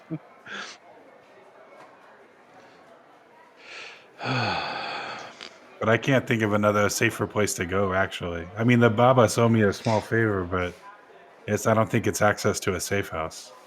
Yeah, we shouldn't involve the Babas in this. They'll just take him away from us, and then we'll be left with nothing.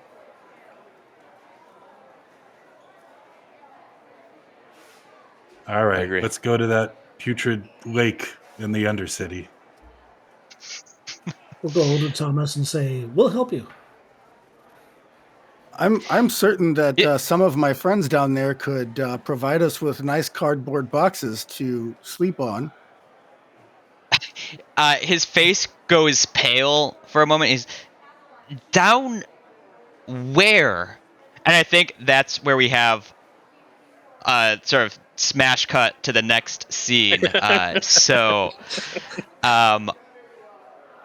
the plan, though, is that you are going to Hivik channel, right? And you're gonna try and basically commit identity theft using, well, it's not really identity theft, it is him, but it seems like it should be some type of fraud. I don't know what type of fraud it is, but it seems like it should be illegal. Oh, it's definitely fraud. Yeah, and you're gonna do that in Hivik channel. Is that the plan right now? Yes. Yeah. Do you think is Haas on board with defrauding himself just to get back at his family though? Oh, or does he not know our plan yet? I would say we keep that all on the down low before we go back over to him. You know, let's just tell him we'll help, and he knows. Yeah. So as far as he knows, we're just going to help him. He doesn't know what that means yet. Yeah. Yeah, I think that. Okay, so he won't know what your plan is as we move to the next scene. Now, to get to Hivik channel, and for those listening and those of the players who haven't looked at Hivik channel, what it is, I think everyone would know if they lived in Akeidito district. Hivik channel is where basically the idea is that in New Angeles there is enormous air conditioning requirements because you have enormous buildings. It's a humongous congested urban place, and all of those air conditioning units have condensation of some sort because thermodynamics applies to some degree or another here, and all that condensate is channeled down into Hivik channel, which is a giant irrigation ditch, basically, that proceeds to collect the HVAC condensate and funnel it out of New Angeles. Along the banks of Hivik channel, you have the most down and out, the poorest of the poor, the destitute, people who just don't have any other options. You have a large representation of disenfranchistos, but also just, people who are hiding from the authorities, both org crime and municipal authorities. With that said, though, a little bit of a society has begun to build up on the banks of Hivik channel. It is sort of a shanty town. I think it looks probably pretty similar to the favelas, but it's you have a lot of houses built of sort of scrap material, just basic sheeting with a basic roof over them. It is always raining in Hivik channel because the condensate is condensing and collecting down there, so it's always raining. But it does also have some direct lines to the sky, so every now and then you get a little bit of sunlight that sort of beams down into Hivik channel.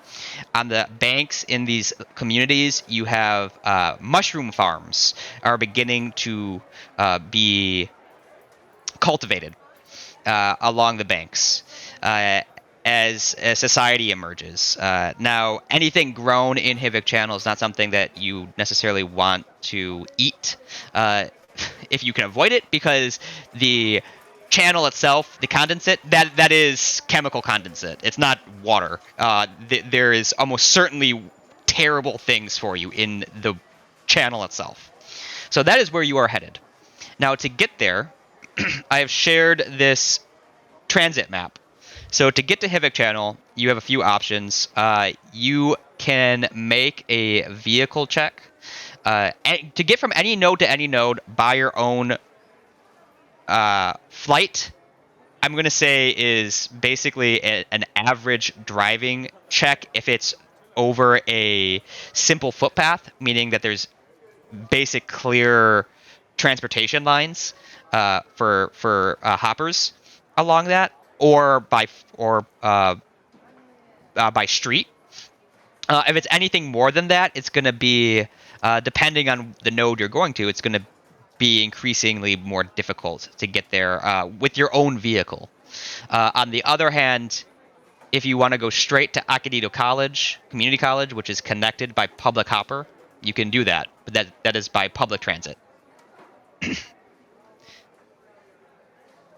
I mean, Seti is really good at driving. I have 3 yellows, so if I can I can drive us there.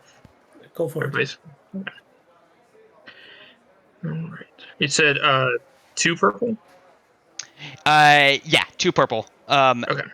Yeah, as you pull in, you'll still have to go node to node, but you can just go to Akeidito Community College rather than through public transit. Oh man, okay. 3 successes and a triumph. That's a crazy good roll. So you make it. So what are you driving first, Sati? I think that's we need to establish that. Like, what's your vehicle? Can it fit everyone? I think with a triumph, four-seater, so we're crammed in. yeah, I think with a triumph you could definitely fit. Like that will be. I'll give as the triumph is you can fit everyone for sure. Like no one is gonna have to like take public transit to get to meet you guys there.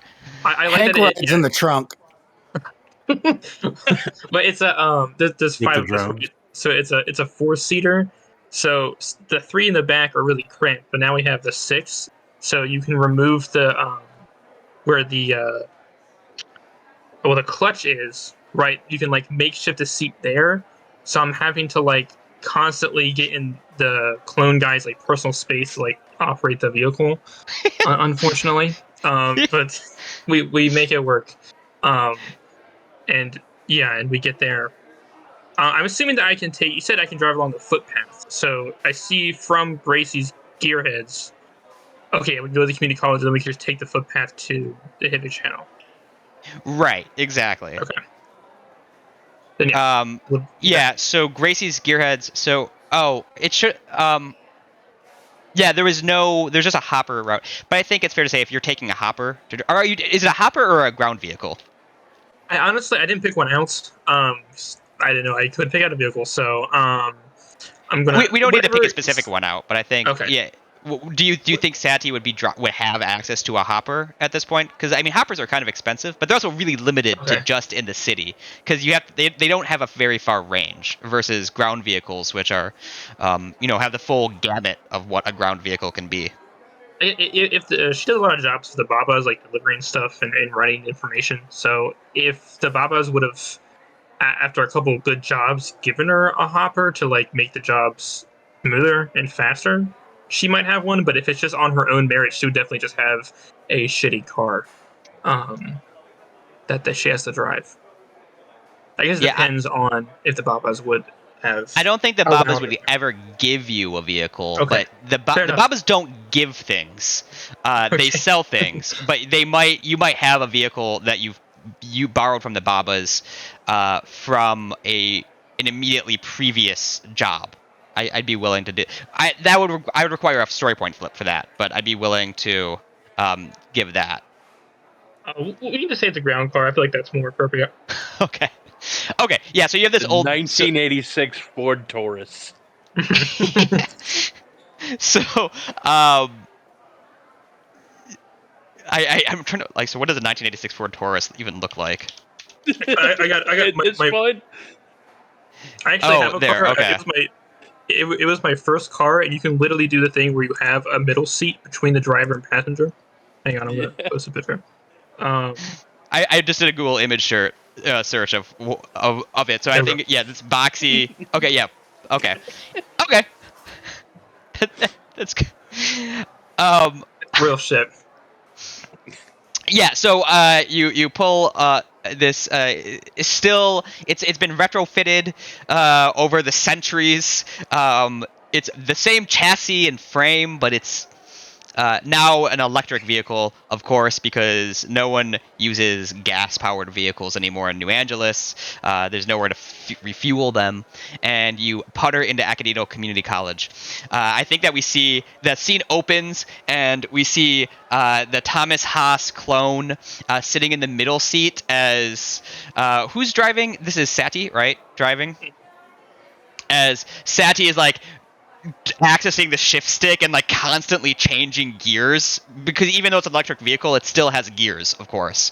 As you pull into community college, and you just see and just Thomas Haas looks incredibly uncomfortable. And he's not even looking out the window. He's like looking directly down, like basically in between his legs, because you're like trying to like maneuver the shift stick, and it's really in his space, and looks so annoyed. And I think at the same time, I think coming to us.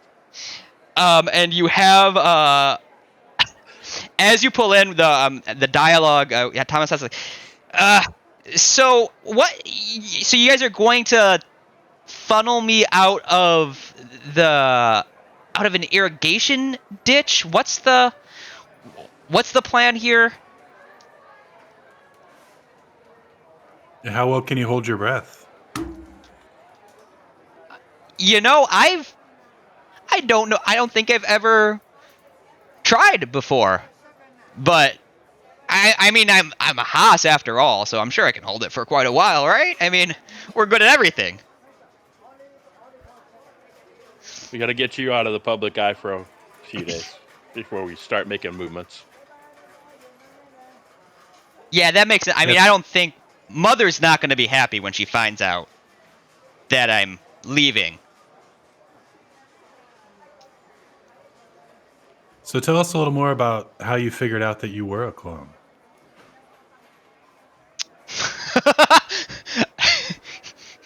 I have. I think that we sort of exit the scene for a second, but Thomas Haas begins to tell this long, elaborate story. He's like, well, you see, Petey's a DJ, but he also loves to drink, and he also loves his drugs. And frankly, Petey's got some really, really great shit. So, and then it just trails off. Because I definitely have an idea of how we found it out. I just don't necessarily feel like sharing it right now. For sure, that's definitely the case. And he elaborates into it. As you enter Akeidito Community College, though, let's pull out and as we're describe what that driving is. from the trunk, you can hear Hank's muffled voice say, "What's it like to have a mother?" Yeah, Seth, he's like, we could have fit him in the car. I don't know why he insisted on getting in the trunk. Oh, that's right. So we've just got two people sitting in the back seat. Yeah, it's like super Ruby. And we've got the clone shoved in the... Well, that's because the middle seat is saved for Seti's gun. Obviously, it's seatbelted in. Plus, the drones are In the crammed in the back. trunk too, aren't they? You've got your gun in the back seat. The drones are not that big. The middle section of the seat is down, and Hank's legs are sticking out into the into the car. And as we sort of zoom out of the car, as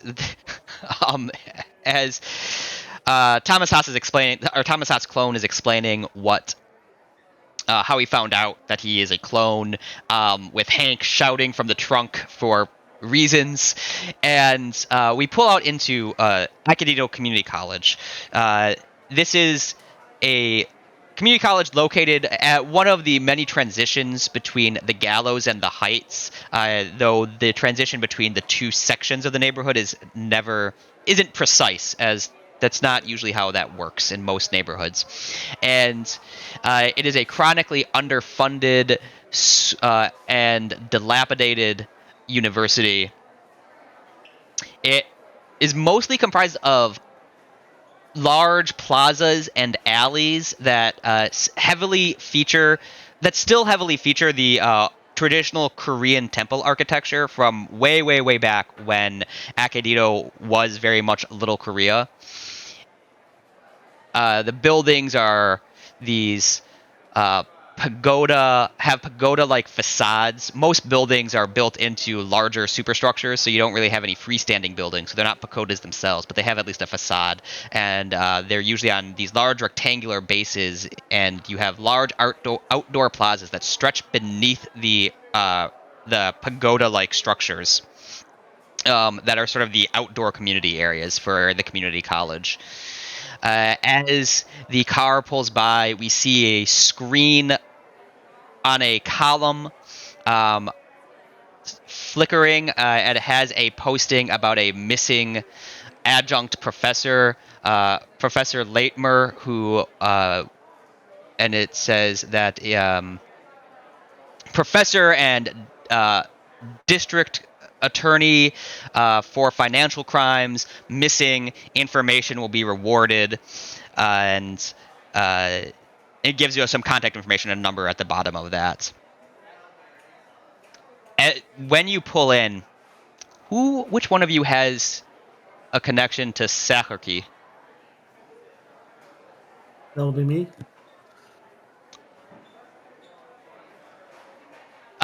Sunny, yeah. Yeah. I owe her a favor. Yeah, I think that this isn't Sakurki calling out your favor. But yeah, you owe Sakurki a regular favor. But you get a ping. You get a personal message from Sakurki, asking you, basically asking you what you're up to. It's very conversational. Do you give Sakurki any of your any information on what's going on? I'm gonna say I'm on this job. It's very exciting. I think we're heading to the Havik town. And a message pops up from Sakurki saying, "Oh, Havik town. Have you been there before?" No. Never been there.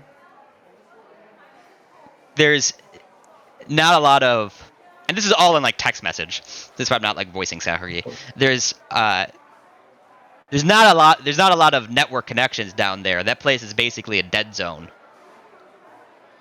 Oh, that's bad. Well, anyway, just wanted to give you a heads up. I may have accidentally put the NAPD Special Investigations Unit on your trail. They were looking for me, and I sort of changed some information in their system, so they think that they might think that you're running guns for the Babas. Just a heads up. Why would you do that? Well, they were getting too close to my own investigations, but I didn't want to. I didn't want to put the hurt on you by accident. And go ahead. Thanks for the heads up, I guess.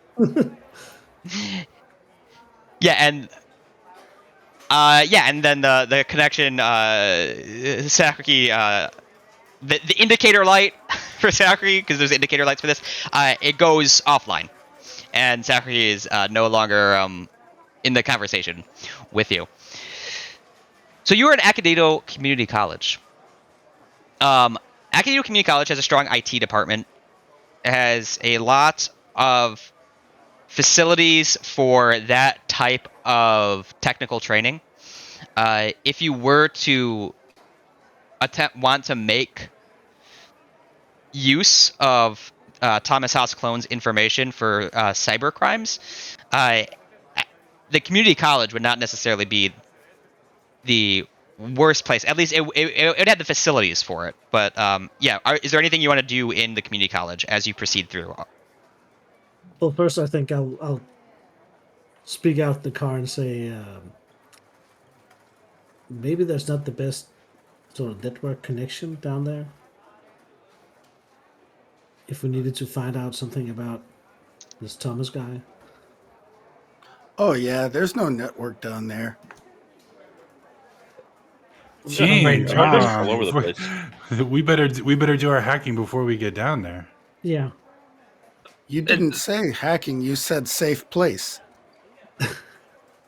So Sati's gonna look around and be like, okay, well, she's in her mid-40s, so she's just gonna be like, so does anybody go to college here? Anybody a student? No, I know yo. not yet. Yeah, what school does Sonny go to, by the way? Does Sonny go to the public school, or is Sonny at the Jackson Howard Executive Preparatory School? I think he's enrolled to the public school, but he doesn't attend very often. Oh, okay. I mean, Oh, just- He's a he's a serial street kid. delinquent. Yeah, he's a serial delinquent, and does he does little jobs for both, I guess, organized crimes and also the NAPD sometimes. Little favors, deleting some rough interrogations for the police, maybe hacking some security cameras. Wait, Sonny's Uh, leading rough interrogations for the police? No, deleting them. Oh, deleting. Oh, okay. He's just that makes more sense. moonlighting with the NAPD. And, It's like, yeah, you need me to beat this guy up? I'll do it off the books. And basically, like his mom, his family, his mom basically is hooked on these synth stims, these simulation neurotic drugs, and he spends most of the money from these little time jobs paying for that abuse and Yeah. keeping his family. Yeah. And so I'll propose this actually, rather than synth stims. So there is Junction Gaming, Semyon's Arcade, in the green layer, and that has these sense depth tanks with basically a junction, whatchamacallit, Sunshine Junction themed VR MMO that I would think that like a lot of people end up getting addicted to as well. So in lieu of synth stims, I suggest, and you don't have to accept this if you want because it's your character. Yeah, that she actually is addicted to Junction Gaming at Semyon's Arcade, so she's frequently there. That's fine. Can And I you'll say spend a story to- point to know the owner of Paul's MMA Club and Yeah. try to get in touch with him, see if we can use his back room for a little bit? Okay, for sure. Yeah, that I think find that that sounds story good. point. So flip that story point. That's perfect. And Paul's MMA Club. And I'll sort of send him a message saying, hey, can I... this may be something that I've had to do in the past to hold somebody. So just say, hey, can I use the back room for a day or two?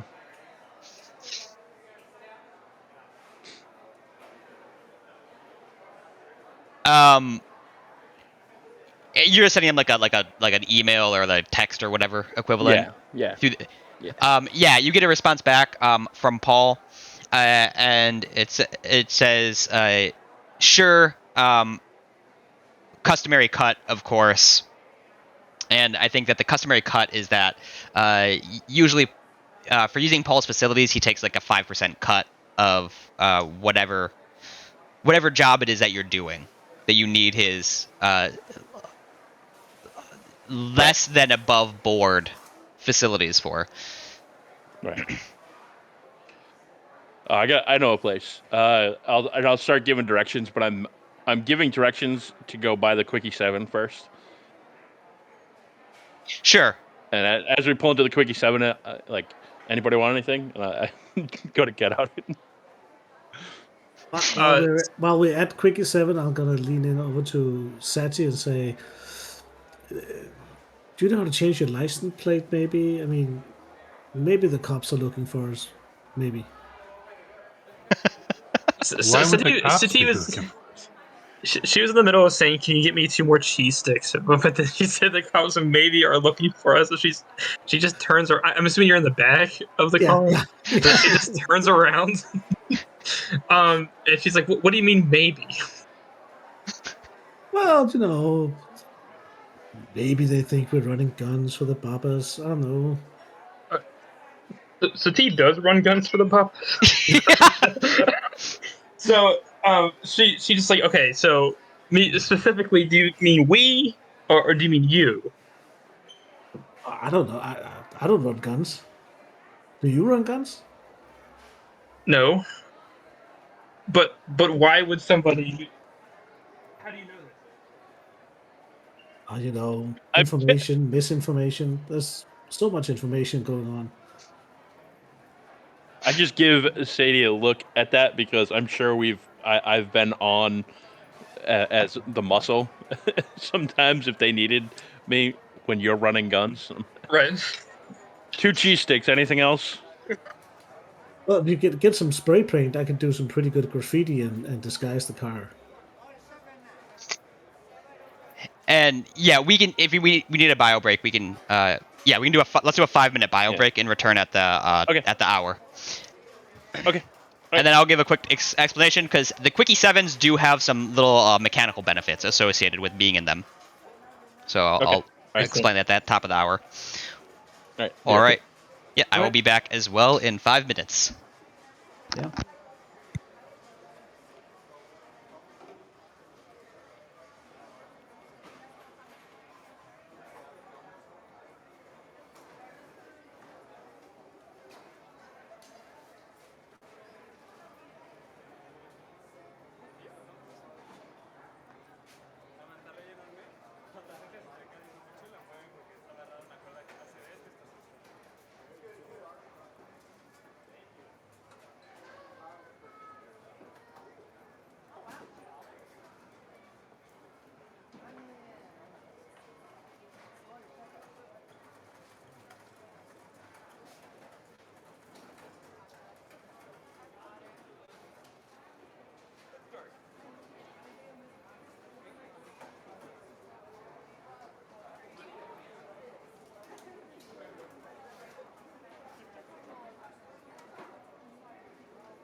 I'm back.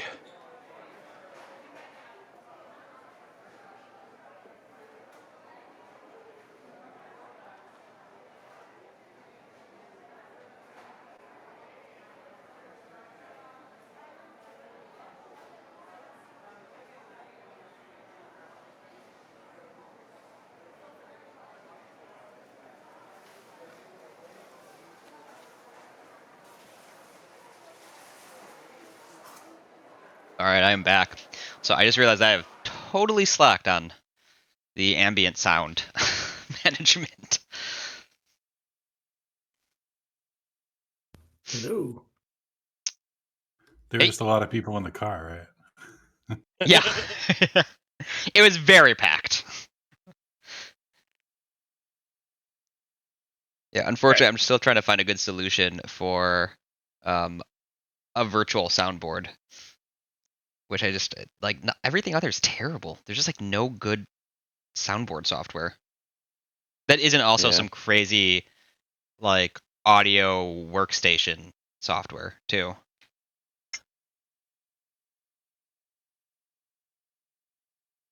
All right. It looks like Owlbear's got a way to share audio. I don't know how that works. Yeah, I haven't tried it. I did see that, but I don't know. I feel like every virtual tabletop audio system I've tried has been terrible. Like it's never like Discord is always better and easier. Yeah. Well, I mean, when Roll20 does the bare minimum and gets the biggest user base, Yeah. Right, yeah. sort of sets a precedent. Yeah, I was on Roll20 for years. It's always so frustrating. Yeah. I just don't understand. Like Roll20 makes so much money, and just like I just don't understand why they can't just run it like a competent company. But whatever. Because the guy at the top. It's like a crazy person.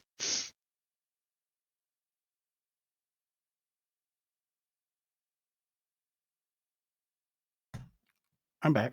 Yeah, and the issue is that Foundry is like, or Foundry Virtual Tabletop is like, it's great, but it's also one, Genesys isn't supported. It's supported, but it's not like the support's not great. And it's also overkill for like a lot of games like this. There was some discussion. I don't know if you were part of that discussion with the RPG Sessions guys. Oh, about integrating into Foundry. Yeah, and you were part of it. Yeah. Yeah, And I mean, I brought up the idea of just something like Beyond 20. Right. I think that would be like the best way to go about it. But the issue with like Beyond 20 now actually I don't know how the integration works now. Because now it's like a full-on module. But before Beyond 20 did its like big integration thing, there was that some app developer made a widget that basically like scraped your browser data and just like dumped it into I think Roll20 and then also Foundry. And it was like a very hacky way, but it worked. It was very effective. It was just very hacky the way that it worked. I don't think we use Roll20 on Mondays for the 5e game I play in, and I don't think my DM has any scripts installed. And we all use Beyond 20, so it's so Beyond 20 basically obsoleted that widget, but it used to be like a Chrome app that you would install and then you'd give it some permissions to like pull data from your browsers. And then it would basically like do this very hacky sort of duct tape engineering way of moving data between things. It was cool that it worked, but it was just like but the point being though that it's definitely possible for them to do it if they want to go that route. My friends, for whatever reason, they are obsessed with just using Roll20 on Monday nights. So we use it for voice as well. Oh my god, I'm sorry. It is. Oh, that has the worst voice. That sucks. It is so like much. once an hour. It's like, okay, I'm not hearing this person. Is Right. everybody else hearing me? Yes. Okay. So now we've got to do the roll call. Who's hearing who? It's so Yeah. frustrating. And then some nights it just doesn't work. You spend like an hour and a half. And I mean, this is a long time ago for me, but we ended up using Google Hangouts for a long time. Yeah, I mean, I think just having it in a separate service makes more sense because you're not sharing a failure point. Like Roll20 has Right. network issues all the time, or it used to at least. Yes. I'm Well, assuming it still is. Well, It for reference here, for whatever reason, like I just gave up on asking this question, but we use Slack as our text message Oh, chain. sure. Like I don't. There's nothing wrong with Slack, but it's like why can't we have a Discord server? Like Yeah. they're like Probably because this group of friends. There's like this huge group of people in this area, like that we all know each other, and like there's a yeah, I was gonna large say, gaming community around here. Like, why don't we just have a friggin' Discord server? is it as I say are these like Boston area or Massachusetts folks? Yeah. Yeah. So I think it's like a regional thing my because like friends people used to around run a comic here. shop. Yeah. Oh, cool. Which And you can tell me offline if you don't want to record it, but it I'm was curious. it was called Still Point. It's no longer they closed. Oh, I a see. few years. Okay. Yeah. It was down here in the city, in Fall River. But I do feel like Massachusetts is very like Boston, greater Boston area is like Oh yeah. people here adopted Slack very early because of the tech scene, and then a lot of people here still like I still have a Slack channel for like old college buddies and stuff because they Hmm. don't use Discord. Like Slack is what they use, and they use it for work too still, so they can just like swap between accounts when they need to more Yeah. easily. But I think that's like, I think that might be like a weird regional thing to do everything on Slack. But the same way, like meetup groups are a big thing out here. But then when I talk to my friends in Mm. other cities, and I'm like, yeah, why don't you see people are doing, tabletop gaming or miniatures or whatever, and on like the meetup group scene, and they're like, what are you talking about? No one uses meetup groups here. I'm like, okay. So who are we all back, or are we still waiting on someone? Back. I think we're all back. Okay. I will stop regaling you with stories about New England and gaming life here in New England, and we'll return to New Angeles and life in New Angeles. You are all at the Quickie 7. That's right. So let me pull up some. Let me do my sound management because I wanted to do that effectively. And let me see.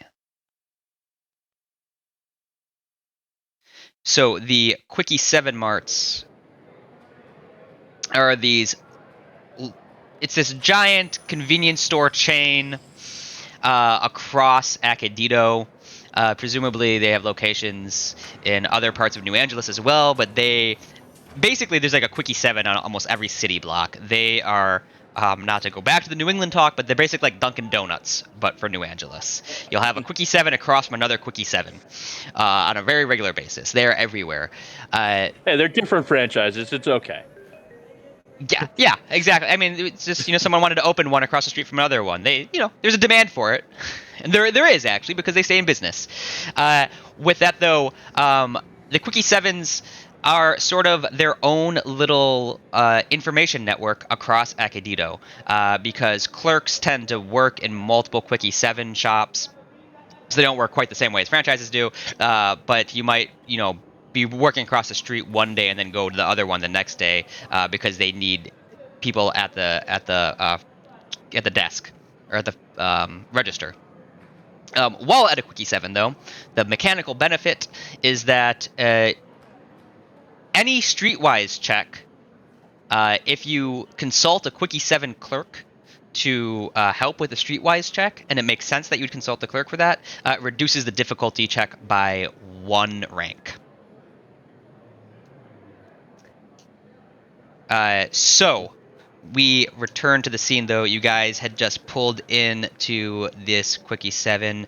Sunny had just informed everyone that the NAPD Special Investigations Unit may or may not think that you're all running guns for the Babas.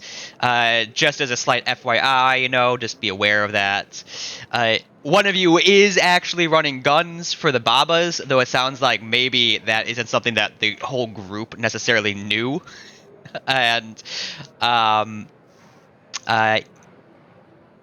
yeah, so what would you guys like to do from here? I'll give you each let's do the roll call, and each of you sort of give a quick orient us of where your character is and what they're doing. Starting with Finn. Right. So Finn sort of puts his gun back on his back, strolls in, nods at the clerk, goes over to the cooler, grabs a couple cans of some crazy-looking beverage, starts making his way up to the counter, and then says, "Oh, he's gonna go grab those cheese sticks." Grabs the cheese sticks, thinks about the fact that it was Sadie that did that, right? That was eating them. Yeah. Thinks about how she eats them and just kind of shakes his head, and then brings them up to the counter. Right, and to reiterate, Sadie doesn't pull the string cheese off of the cheese stick. Sadie just eats it like some dumb cheese sausage or something. Right. There's no time. Your fingers are dirty. You're out on the street. Come on. No time to Good sit there and goddamn peel this. Cool. What is Hank doing? Previously, Hank was in the trunk of the Toyota. I already forgot what it was. Into Grand Marquis. Thank you Yeah. very much. Right. Oh, that's the Toyota. classic cop car. I think Hank pulls his hood up, so he's a little less conspicuous, and he follows into the Quickie Mart, and he just gets a kick out of like looking at all this stuff, and he actually buys some of it. So he kind of like goes up and down the aisles, and he grabs like, whatever kind of version of chips and candy bars and stuff, and he sees I'm sorry, I can't remember what your character's name is, Torn is. Ben. Yeah, he follows them in and he sees them grab a drink, so he follows behind them, grabs a drink, and just goes up to the counter and like kind of drops it all on there and pulls out some credits to pay. All right. So Finn and Hank at the counter. What is Bei June doing? She is going to like fake a call and sort of walk to the edge of the parking lot, and she's keeping an eye out. She's like, making sure no trouble is brewing. So by fake a call, like she's like putting up like a cell phone to her head and just like walking around. Yeah, exactly. Okay. Right. Okay. Sadie, what is Sadie doing? I think Sadie's gonna stay in the car with the clone, because I don't think it's a good idea to have him go into a store. But with the fact that three of us recognize him immediately, so I think she would stay in the car. But before Sonny would leave the car, she would tell him to go buy. I'm assuming, is it Quickie 7? I know you compare them to Dunkin' Donuts, but is it more like a 7-Eleven where it's like a convenience store? Yeah, Quickie 7 is like a combination. It's like a super convenience store. So it's like a Quick Trip. It's like a Quick Trip and a 7-Eleven. Wawa. Or a Wawa, yeah. Okay, so Wawa's like the West Coast version of Quick Trip, right? Oh, we got them in Florida now. Oh, okay. Yeah. Oh, right, okay. She just turns to Sonny and says, "Go buy some spray paint for the car, and if they don't have spray paint, find something that'll function the same. Because as far as I'm concerned, you're on the hook for whatever is going on with these police stuff." Okay. I can just take care of that for you, Hank says as he comes out with an armload full of stuff, and he's got a toolkit in the back of the truck. He can just kind of do some scraping and. Yeah. Okay. Did you take care of that, Hank? Because I'm busy. I have a game of 7D tennis to play. Sure. And then Hank starts Online. handing out snacks and stuff that he bought. He bought exactly enough. He bought exactly the number of snacks that equaled the amount of the payment that they just got for turning in the bounty. Oh my gosh. And All right. Go ahead and for Hank, roll a I just want to see like how fast you do the sort of reskin, or repaint the paint job. So I don't know. I think that'd be just an average mechanics check. Let's say unless you have a. I'm open to suggestions for other checks though. But while you're putting together that dice pool, yeah, inside the Quickie 7, Finn, and as Hank is exiting, anyone else who's in the Quickie 7, you hear the clerks. You overhear the clerks talking to each other, and just talking about this crazy string of not serial murders, but just violent assaults that have landed a number of people in the hospital and totally destroyed businesses throughout the neighborhood. Almost as if it's like a localized storm or like a wild animal sort of came out of nowhere and just beat them bloody and just utterly wrecked stores, and it seems totally random and arbitrary. And they are concerned that the Quickie 7s may be a target as well soon. Holy crap. Hank, you rolled 5 successes, 3 threats, and a triumph. So with the successes, yeah, I think that you describe for me how you're doing this, but within the context that you do it very quickly, and I'm just going to apply those 3 threats as a carry strain, 3 strain forward as you exert yourself to get this job done quick. I think understanding somehow, to some degree, that you guys are not... you need to hide yourself somehow. so as far as anyone's concerned, this is kind of a mystery. Like Hank is he's behind the thing and he pulls his toolkit out and he closes the trunk, and anybody that's in, like if they make eye contact with him through the mirror or something, he holds up a double thumbs up and a big smile, and he like ducks down and you hear like and then he just stands back up with the thumbs up again and it's done. Okay, cool. And yeah, what do you want to do with that triumph? Do you have any ideas? Can I say that based on maybe Hank's connection to the net, he actually runs some kind of quick networking through his pad, and actually looks up records and matches this this license plate to another equally shitty Ford Taurus that happens to exist somewhere in New Angeles. So if anyone runs these plates, it's gonna just seem totally legit. Okay, yeah. Yeah, we can do that. Yeah. So you're able to. It's a hack job, but at least it's effective enough that at a glance, an investigator, a cop doing a search won't see. They'll just see that, like, they won't recognize. They won't match the plates to the car. It won't match up for them. So they won't, based on your car alone, they won't be able to tell that this is you guys. Yeah.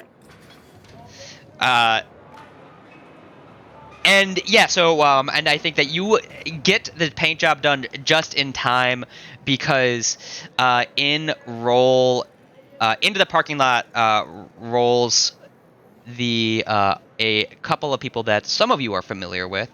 Let me try this.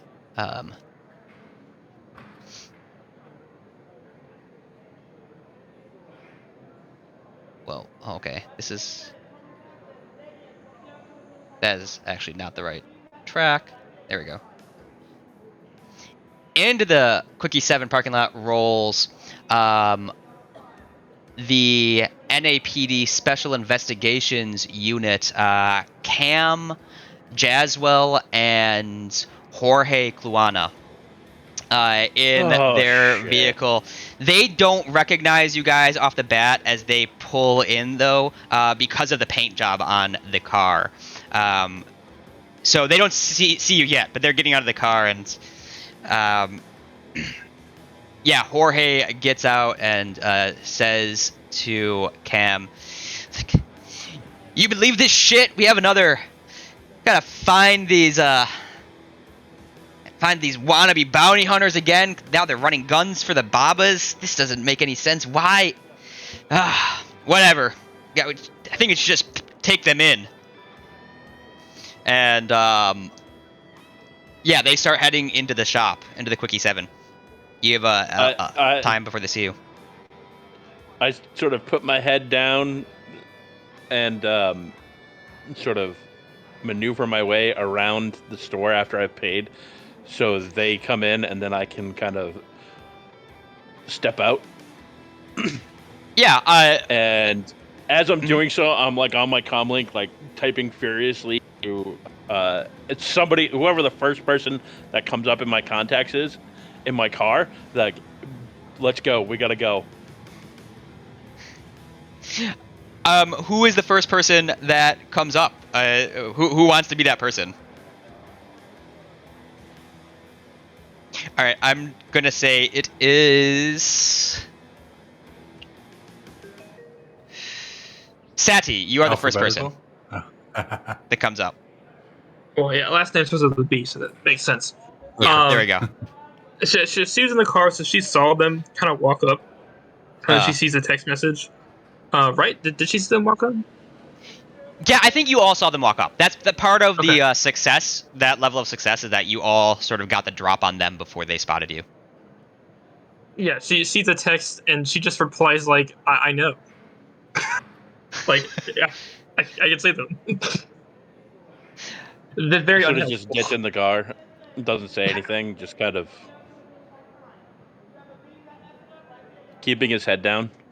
Yeah. So roll stealth to sort of like, because you're going out like the back or side entrance. You're sort of like trying to like sneak by them, right? So that'll be a stealth, and I'm gonna have you roll against.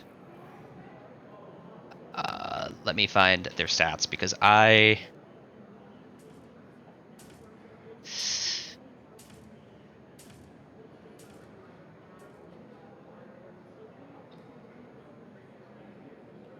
Okay, I don't have their stats on hand. That's fine. Go ahead and roll. I'm gonna make that 1 purple, 1 red. Seems probably what their vigilance is. Oh my god. Yeah, Finn is super stealthy. 5 successes and 2 threats.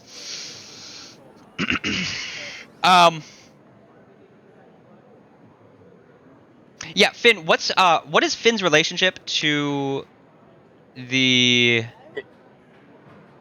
Jorge is the one that got him into Right. the academy, and when he washed out, Jorge took a reputational hit. So now it's like he's told Finn, "You owe me,"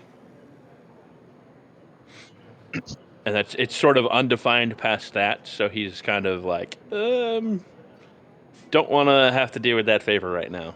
Yeah. As you as you sneak by them, you overhear Jorge talking to Cam, and he's like, "Yeah, it figures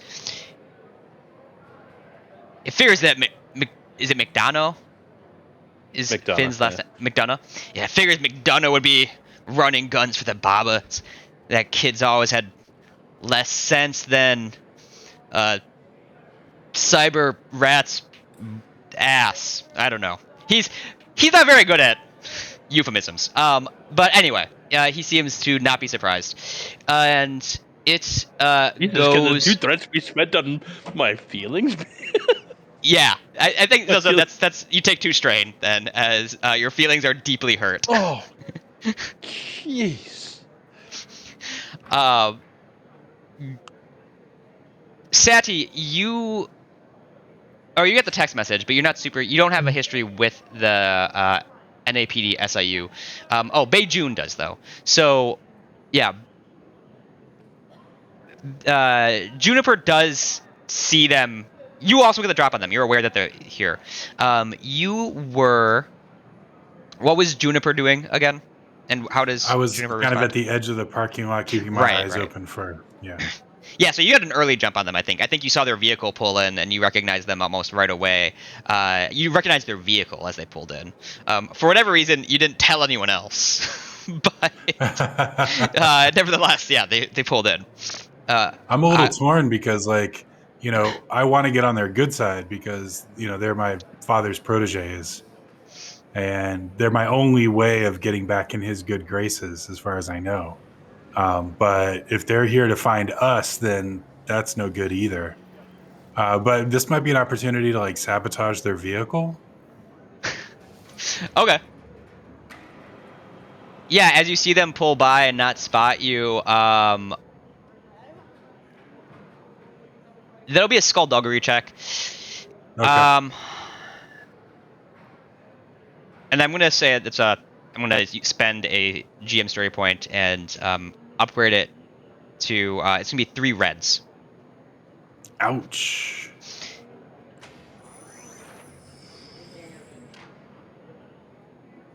Can I see him I think doing this that might be. and maybe lend him some assistance? Yeah. Sure. Oh yeah. Okay. So I'm sorry. You're outside, right, Sonny? Yeah, I'm outside the car, and I was going to do the paint job, but I was feeling a little bit lazy again, so I let Hank do it. So he's kind of just loitering around the car. I'll catch your eye and kind of like tap my nose. Yeah, he'll go. He'll go over and basically provide cover for you, I guess, and maybe he'll pull up the make and model of the car and send it to your pad or something. Quick information so you can cut the right liver. And Sonny is actually pretty good at skullduggery. I mean, he's broken out of school so many times. I mean, he never shows good attention. Yeah, I mean, to be fair, though, I feel like the PS number 3655 probably isn't like super vigilant about the attendees of a detention. But yeah, so I think that we can do this 2 ways then. So you do have you can use a net search to pull up the plans, and we can just make that a net search, and based on the success of that net search or the results of that net search, that can confer bonuses. Or you can do the standard sort of assistance maneuver and provide boost dice or skullduggery dice, whichever is better. I have 2 ranks in skullduggery that I can lend you. Yeah, I only have 1. So if he's able to communicate through my comm unit, I'm sorry, that's like not the correct term for this. It's a communicator? A personal comm link. That's more Star Wars than I thought. I just called your pad or your comlink. Awesome. So then could we potentially combine our checks, so his ranks in skullduggery with my, you'll take the higher cunning? of so if one of you has a higher skullduggery ranks and the other has higher cunning, you take the highest of both of them and use them for the check. If one person has the highest in both, then you just add a boost. Well, actually, I think like I've got a 3 in cunning, and you've got 2 ranks in skullduggery, right? I have a 3 in cunning as well. So. Yeah, so you'll get the 2 ranks in skullduggery. Cool. Unless you want to assist. Yeah, actually, I guess you could assist Sonny and then add the boost. So you sort of invert the assistance, but. Yeah, let's do it that way. So I think, so when Sonny gets when I get Sonny's attention, I'll sort of indicate the vehicle. So I won't go over to the ground car, but I'll like kind of like tap my nose and point at Sonny into the ground car. And then as he's on his way over there, I'll calm him with what I know about like police procedure from my time in the academy. Oh, cool. Well, he's gonna get low and under. Is probably gonna tamper something with the vehicle. Probably the steering. I think. All right. Yeah. Okay, cool. So yeah, roll your skullduggery check with the boost. Yeah. That's against 3 reds. 3 reds and a boost. Yeah. Do you want to go ahead and spend a story point too? I was too fast. And a despair. Oh, Perfect. Oops. Oops. But this is And great. He probably This is says that. He probably says, "Oops." Like, yeah. I think you say oops, and like all of a sudden, oil like or some like hydraulic fluid of some sort. You cut some line by accident, and it just like sprays into your face, and then from June's vantage point, she just sees like this pool of neon green goop just sort of like ooze out from beneath the vehicle. It is not anything that has any impact on the function of the vehicle, though, because you had 0 successes. So with the 2 advantage, so with that, so the despair though, the goop as it gets on top of you, it's just like this really sticky stuff. So basically, for the remainder of the session, Sunny, all terrain is gonna be effectively difficult terrain for Sunny to maneuver across. I think I'm gonna do that with that despair. Are you I'll sure? also Because point out. Hmm? I have the Swift talent, so it wouldn't make much difference You have the what for talent? me. Swift. Oh, right, which means that you're not impacted by difficult terrain. No, and that's narratively that's his hoverboard. He has this little hoverboard. That he... Yeah, so I still want to. So we'll still do that. We'll count it as if you. So, but that's fine. Then your swift talent is doing its job by negating that. But it's more than just like difficult terrain. It's just like you just have like this sticky thing on you. So Sticky, there yeah. might be other. So going forward, just keep that in mind. Yeah, it's really gooey all over. Yeah, but you do get 2 advantages, and with the 2 advantages, I have an idea of what you could do, but Go ahead. do you have any ideas? Okay, so um, basically, I mean, you're not, even though this happened, you did not get detected still by. You weren't able to damage the vehicle, but Cam and Jorge nevertheless don't detect you. So you're able to avoid That's that. fine. Okay. That's fine. Could I mean, I know we're not in structured combat or Mhm. anything like that, but since I'm only offering skilled assistance, could I also maneuver closer to the door and perhaps be able to provide a distraction should one be needed in upcoming Yeah. events? Yeah. Okay. You can just say that you're located close to the door. I also just want to point out that it took 3 reds to get 1 despair, so that result wasn't that bad. Really had to work for that despair. But when I Cool. see Sunny get sprayed with that stuff, I'm like, Tote cha. He's wiping. He takes out his smart specs and starts wiping it. Slowly backs away from the vehicle. All right, and yeah, what Cam and Jorge are buying some snacks. They're buying Takis because they still have them in New Angeles, and are busy talking to the clerk. If whoever's still inside the Quickie 7, you overhear them asking about you guys. Actually, though the clerks don't they don't know you. I don't think they don't have any personal knowledge of you. So they're basically sort of offering descriptions to the clerk, and the clerk is thinking about if they've seen anyone like that. Which, seeing that you're literally there in the shop with them, they'll narrow it down eventually. So you have precious little time now. Yeah, it's up to you. What are you doing at this point? Aseti's gonna as soft as she can honk the horn of the car once to let everybody know to get in. I just heard back from my guy. we can use the back room at Paul's MMA. He's going to take a cut, but shouldn't be too much.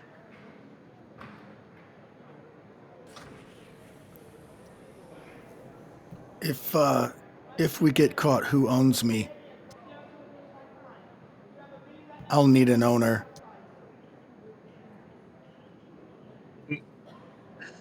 We can improvise. I'm sure one of us will just say. I mean, depending on the situation, maybe it might be beneficial to say this. And she jerks her hand to the clone. She says, "Depending on the situation we get ourselves into, it might be beneficial to say it's him. So we should keep our options open."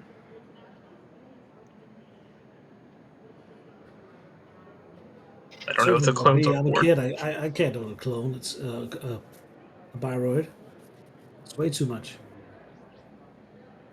Did you get in the car with the sticky goop on you? He's trying to wipe it off.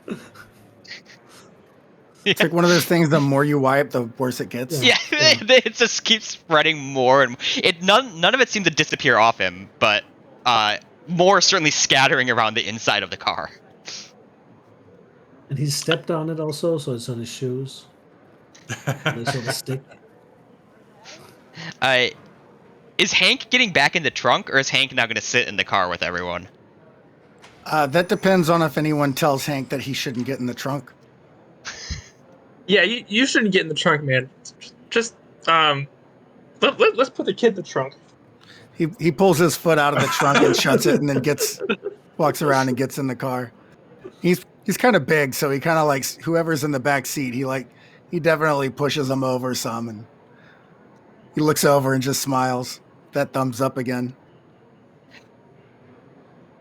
Yeah, and Did I mean, do a as good job?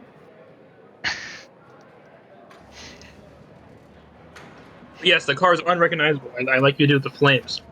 It looks nothing like my old car. I appreciate it. Hank's sense of belonging gets an upgrade. got it. Yep. We should go. Yeah, are you guys booking it?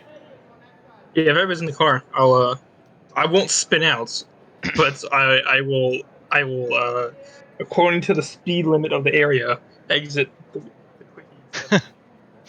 So June yeah. also has the parkour talent. So I'm going to do a little Dukes of Hazzard, slide across the hood, and then in through the window. Yeah, and as you slide in through the window, go ahead and roll your. There is a footpath directly to Paul's MMA club, so go ahead and roll 2 purple difficulty to drive along it. It's an average difficulty check for driving. But Jorge and Cam sort of look around, and suddenly they make their eyes lock with one of you. Which one of you is that? Hank. All right, Hank. Thank you for raising your hand. Yeah, I mean, he has these like bright glowing blue eyes. Yeah. Okay, no, that makes perfect sense.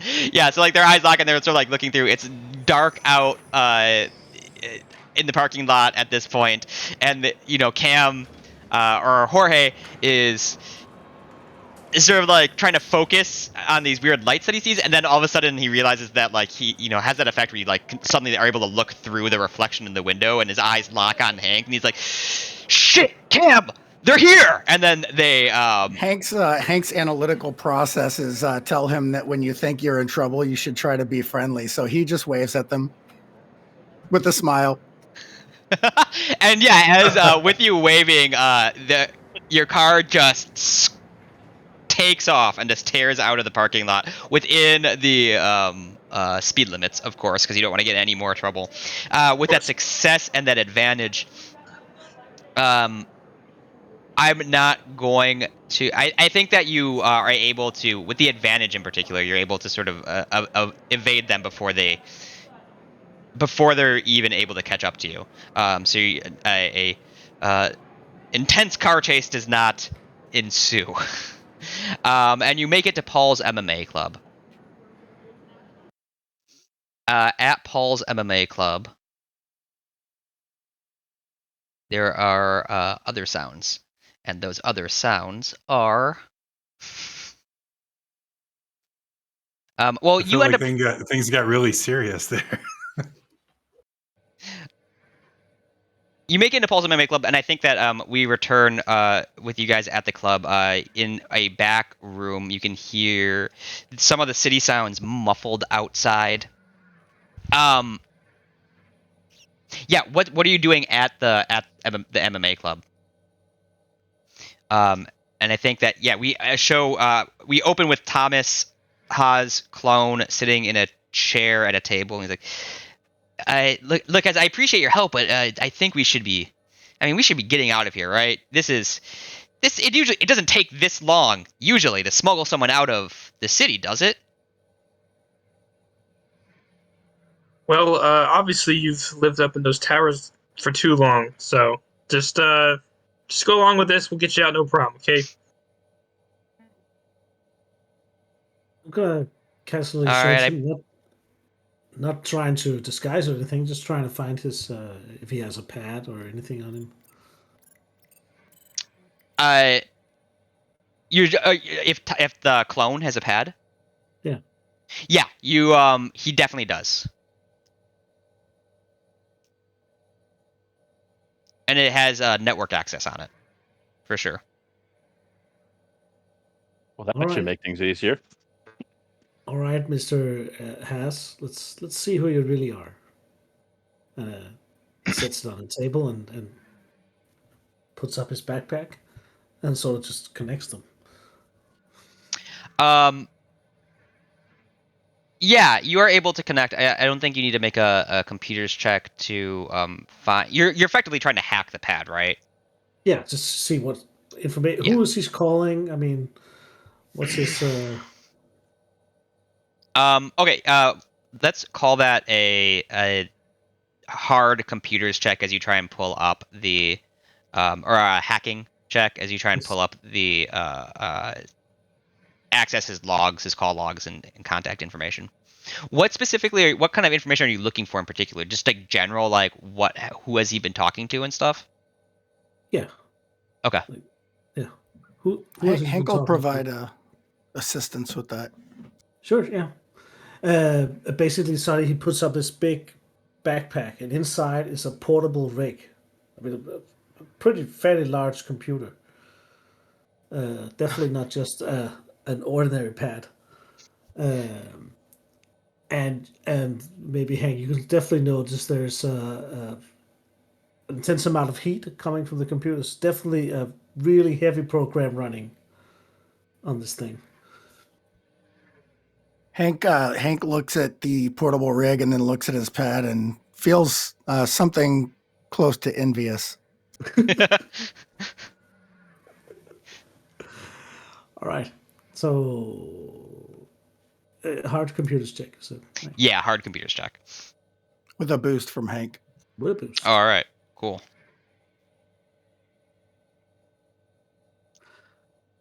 If it's okay, I would like to use a story point. It's okay with you Cool guys? with me. Go for it, yeah. See if we can find any information here.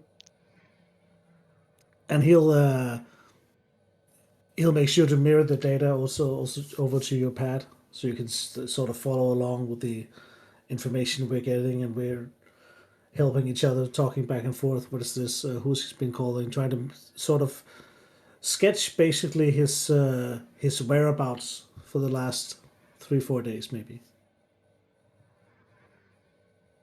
All right. Yep. All right.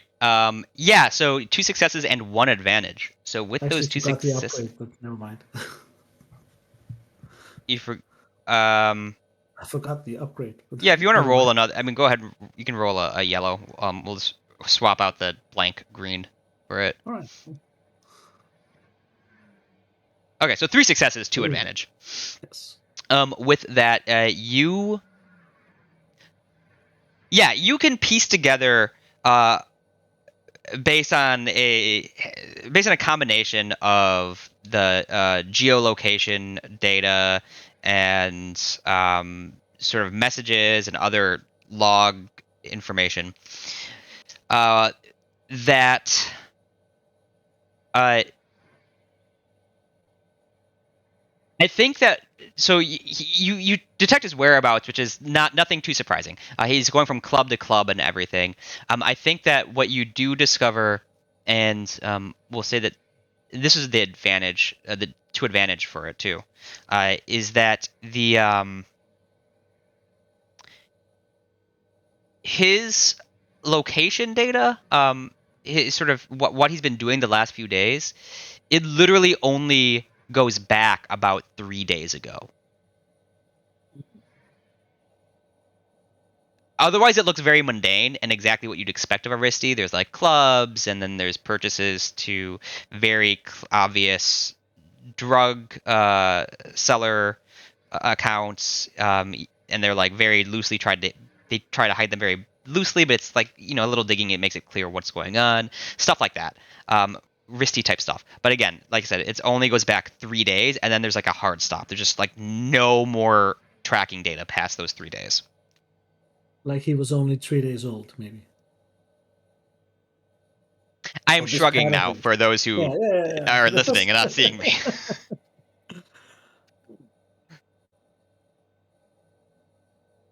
And I'll share this information with the rest of the team. Look, it only goes back 3 days. Maybe he's not been around that long as a clone. Would someone have deleted it? Do you think? Or Oh, is this? They couldn't possibly hide it from me. It's There's not no possible. Hank looks over to Thomas and says, "What gives?" is that pretty, like, with clones, are they rapid growth, or do they take a Yes. while?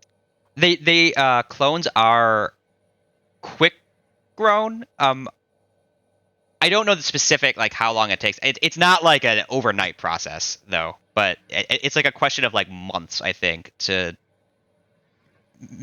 age them to the appropriate sort of like 20-ish, mid-20s age that most clones are at.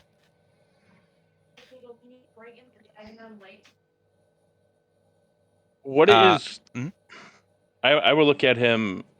What is your first memory? How far back does you?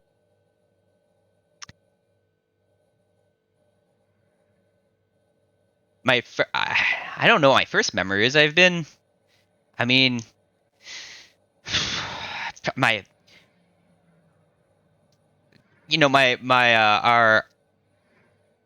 our butler taking me to school, I think, is my first memory. That sounds about right.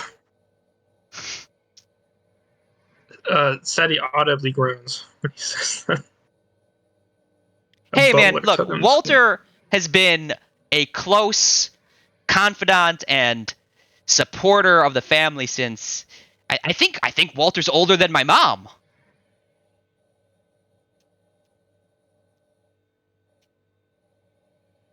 Well, sorry to break this to you. I know you had a lot of revelations possibly, but I think maybe you're only 3 days old, which That somehow doesn't makes sound you right to me. the youngest person here. Remarkably, I can't believe someone can be younger than the high schooler. It's to be walking around. If we were That playing doesn't sound right Settlers to of me. Catan, you would go first. Well, I mean, I always go first in Settlers of Catan, and I always win. So, I mean, because I'm really good at games, right? Everyone says so. Why do you need to disappear? I told you, I don't want to be.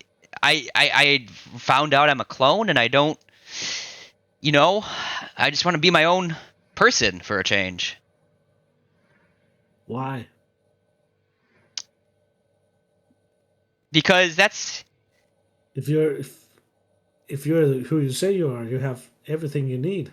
You have money. You have Well, who's to work, say you that have the a real family. Thomas Haas isn't out there and isn't gonna get rid of me? I'm gonna be pretty straight with you here. we need capital to get you the hell out of this city. And if you don't have any, then you're as good as dead. Okay, look, I can.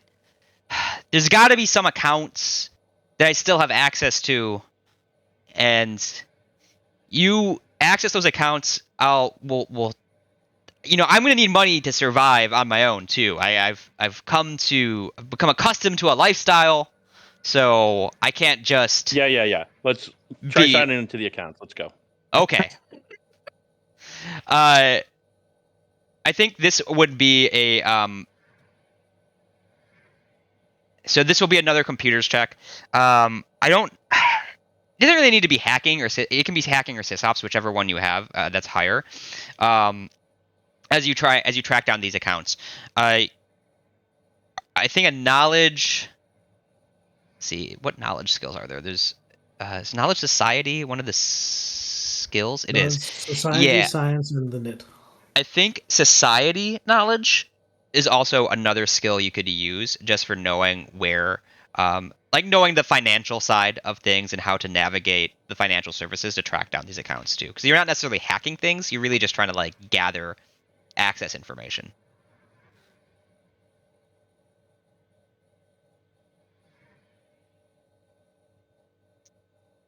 Anyone has knowledge society, otherwise I'll just use the computer skills. Patty's not a smart gal, so I don't have any ranks. Oh, okay. I mean, I'll roll it. Neither do I. So yeah, just do a computers check then, as you track down these accounts. And, can you provide any information to point us in the right direction?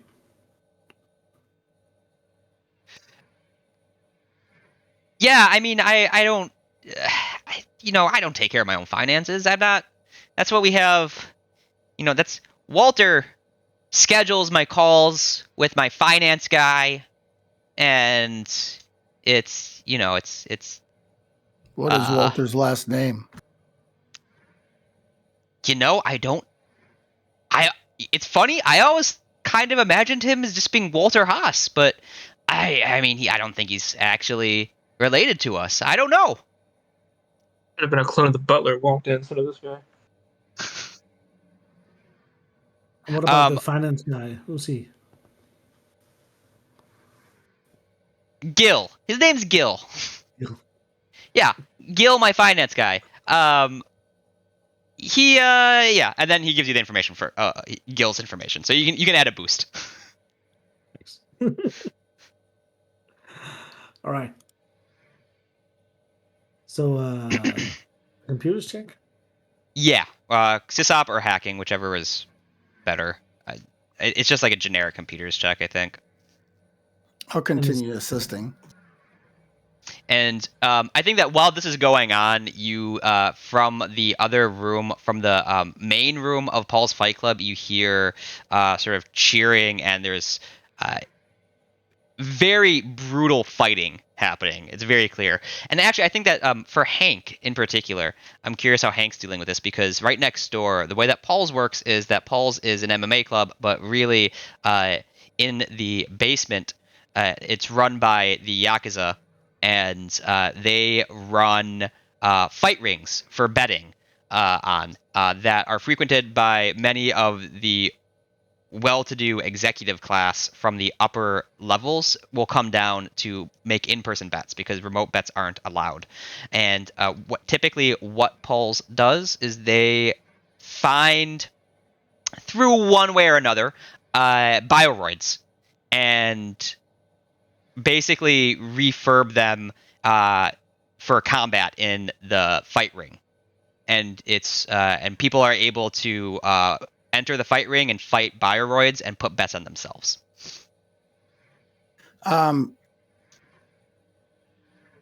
So these bioroids are fighting actual humans. Are the people that are fighting the bioroids, are they doing it willingly? There's a spectrum of willingness, I think, that applies. Okay. So some might be a little bit unhinged and just wanna, I think that you have like some humanity first zealots that show up just to beat up a bioroid and fight it, but then you also have people who owe the Yakuza real or imagined debts that they call in and say, you have to come fight for us for a night. And if you survive, your debts are wiped clean. I think then based on, I don't know, based on my weakness of, I can't even remember what I named it, but basically like when Hank's directives start kind of contradicting each other, it really screws with him, and it makes him he kind of starts almost becoming erratic and going a little haywire. So if he's aware that this is happening, he's also trying to do what this is conflicting with his sense of belonging and wanting to stay here and do what his friends need him to do, but he also is struggling with this idea of not allowing humans to get hurt by his inaction, kind of thing. And so he's probably going to be, at the very least, struggling with some very difficult, like confusion properties. Okay, cool. Yeah. So, yeah, I think that we'll do those as setbacks in appropriate circumstance. So to be clear, the confusion matrix isn't being triggered by the fighting, by like the harm coming to the bioroids. This is the directive which is in almost all bioroids of like, don't hurt a human. That is conflicting. That is triggering the confusion matrix. That the bioroids are fighting back, because these bioroids do fight to the death in the ring. Yeah, so there's this part of him that's telling him he needs to stop people from being hurt, but there's this other part of him that wants to do what he's doing now and help his friends. And I think that would be at least because his directives are a little screwy, and that's part of like his kind of his backstory a little bit, but he's not completely like tied to them, but he mostly is. So he's probably having some kind of programming faults starting to happen.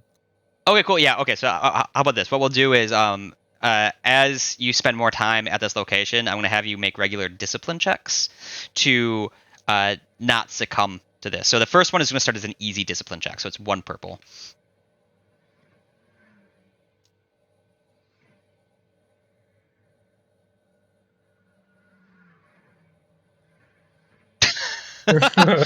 Well, okay, so we'll get to that in a second. You rolled 0 successes, so you failed that check. That makes sense. I didn't realize Hank had 1 at such a low discipline score, being no discipline. And I did that kind of intentionally. Is like he's a bioroid, and he is still learning how to act on his own, but he's because he's not used to it, and because his programming has never really allowed him to. It is his actual willpower is just non-existent almost. Okay, cool. So while the confusion matrix is metaphorically sparking and sputtering in Hank, maybe not metaphorically, let's pop back to Sunny. Do your computers roll, and we'll see what kind of financial information you get. And what's the difficulty? I think we said hard, right? Hard. Yeah. And average. Because you're not doing anything like nefarious. You're just basically trying to find information that should be available.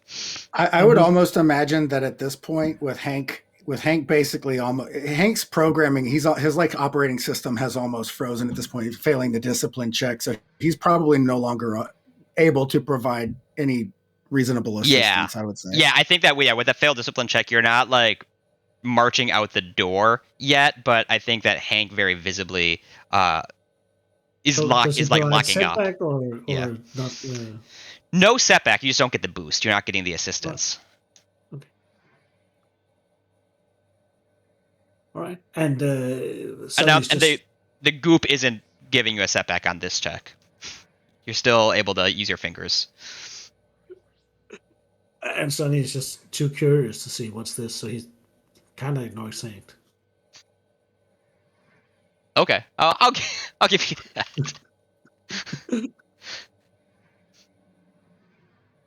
All right, here goes. Yep.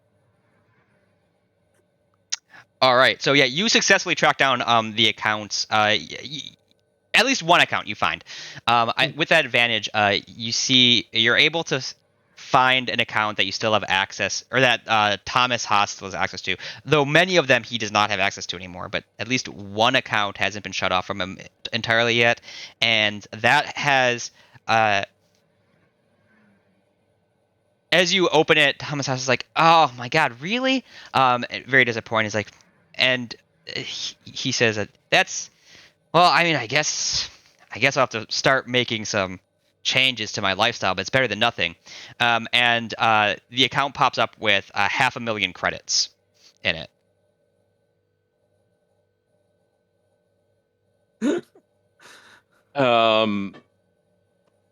Do we all see this, or is this still something that Sonny's just kind of? I think he's not particularly stealthy, Sonny.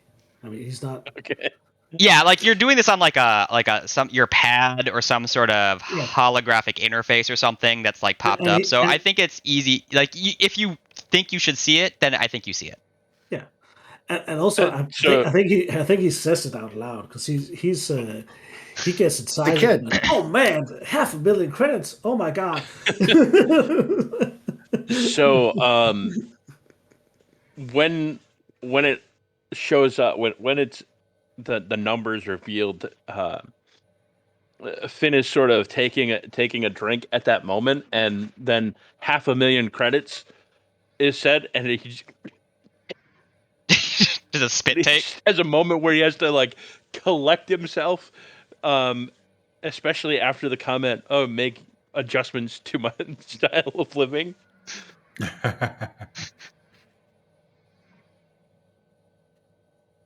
Right. Well, let's. Can we move that over so we have access to it? Move it to a safe place. So can Bay look around and notice that Hank's not reacting like everyone else? Yeah, I think you definitely. Yeah, you definitely notice that. I mean, so there's probably a couple of sparks have come out of the hole in his head. Yeah, I think June has her own desire for belonging, and so subconsciously she's always like checking on everyone around her. So she's going to put a hand on Hank's shoulder and is like, "Hank, don't you understand? 500,000 credits? That is helpful," he says, kind of almost confused. Yeah, we can get those repairs for your head. You can be a whole person again. That definitely would possibly help bring Hank back around a little bit. Him wanting that so desperately. Maybe not fully, but it might help at least kind of, his programming has something else to latch onto besides this thing that is making him struggle.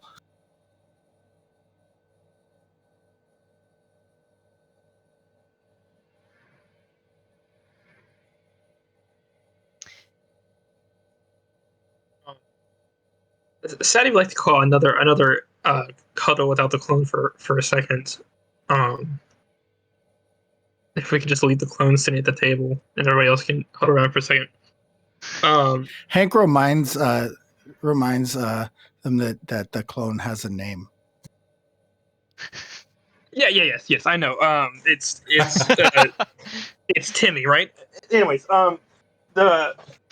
listen, guys. I mean, I don't know how much money he really needs. If I'm being honest, we really need to think about this. I can just get him on a transport to the moon and have him in Heinlein within an hour or two, and he can just go from there. I mean, this is a lot of money, everybody.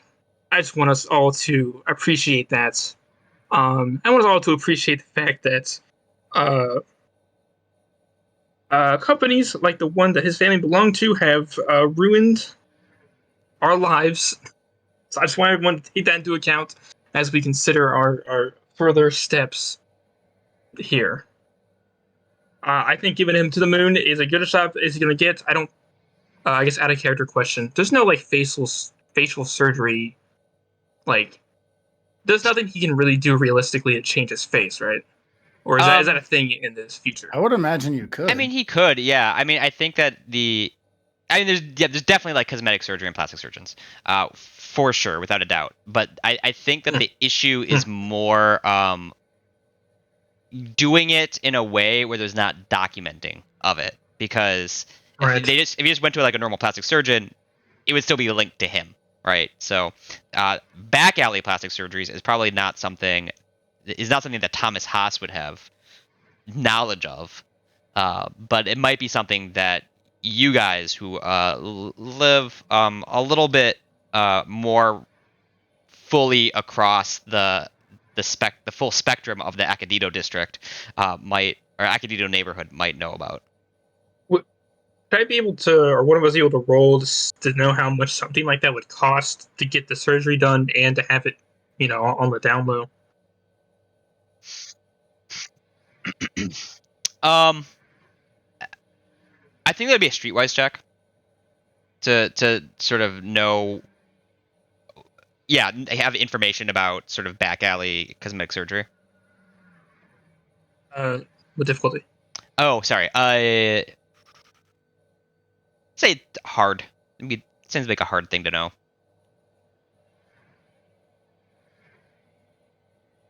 So Sadie's like, I don't even know if something like that exists or not. I have no idea.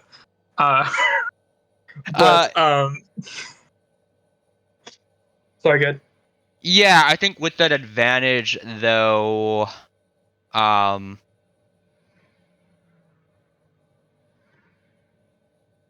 I mean, I think with that advantage, it would be, something like that would usually be off grid, though. It would have to be off grid, meaning it'd have to be in a place probably closer to ground level,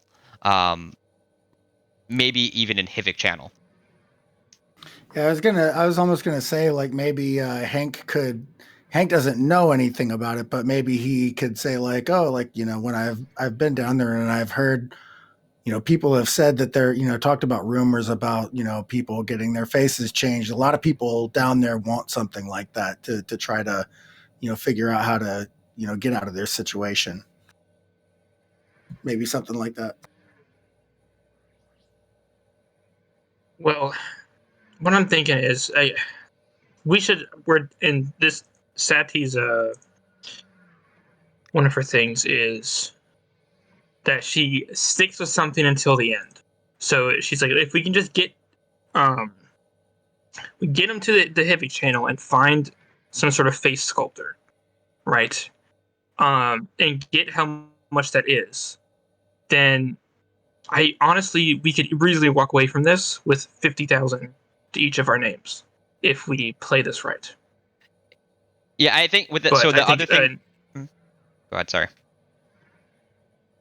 She's just going to turn to Sunny and say, but we'll need to make sure we have access to that money first, and someone will have to talk to the clone about what the plan is. And I don't think it should be me because The geolabs, those are cloning facilities, right? Yeah, I was gonna say. So I think that with that to advantage, actually, you don't know that where specifically anything is, but especially with Hank's input, you're aware that Hivik Channel there's a huge demand for it there, and the Geo Labs, just like you're saying, are they're science contract, they're lab contracting work, so they do clone work. They do significant clone work, but they also do like a whole bunch of other stuff as well. We could definitely find some help there, some specialist. But yeah, I'll work on moving the money, I guess, if that's possible. Right. So move $5,000, and I'll like have some type of account for the owner here that sort of say just move $5,000 over to this guy. That's payment for the room. And yeah, Thomas Haas lets you do that, but when you try to, are you trying to move the money out of the account to your accounts now, or are you waiting until later? No. Yeah, and Thomas he stops you as you do that and says, I wasn't born yet. Well, maybe I was, but well, no, I definitely wasn't born yesterday. I was born many years ago. I'm a real Definitely boy. 3 days ago. And nope, it was that doesn't make sense to me. I have a lifetime of memories. I am sure of it. And the point being, I don't trust you guys not to rip me off. I'll give you half now and then half when we get out. Listen, if we don't move this, whoever closes all your other accounts is going to close this one as well. Gil. This is your only chance. The way I see it, you've got no options here. You're sitting in the back room of a fighting pit. And you can either pay us now and we'll help you get out of here, or I just tell Polly's got another one for the pits. I'm sure they'd love to have you because, you know, they seem to like the rich people here. Don't worry, we're definitely worth our name. I mean, we've done so many jobs before. I mean, there was the Tri-Plaza job, and there was this big banking job, and all these other jobs. I mean, trust us. You guys do seem like you're kind of scumbags, so I guess, yeah, okay, you're right. Sorry, I'm not used to not having to rely on people keeping their word. Usually I can just, it's a contract or a payment, but okay, transfer. Here's my credentials and transfer the money. I'm depending on you. And with that, he gives you whatever credentials you need, a thumbprint and retinal scan. And you have 500,000 credits transferred into whatever account that you use to store like your group finances. Yeah, it's with the Bounty Share app. It's another. It's like a smart contract. It just like holds the money until the release point. Sweet. Okay, cool. Yeah, you have. So as soon as you transfer, it was like, all right, guys, what do we? And I'm gonna have Hank roll another discipline. This time it's gonna be average, so 2 purple. All right, guys, so you're getting me out of the city now, right? We've got to go. Yeah, we are. Listen, how attached to you are your face? Are you? And it comes out just like that. I mean, it's my face, but I think as he's beginning to answer, Hank, you begin moving towards the fighting ring. You start just walking in that direction. So failure. the hole in Hank's head, there's another sharp spark, and he just stands up, kind of almost like flinging the chair backwards several feet, and then just starts, heading straight for the door.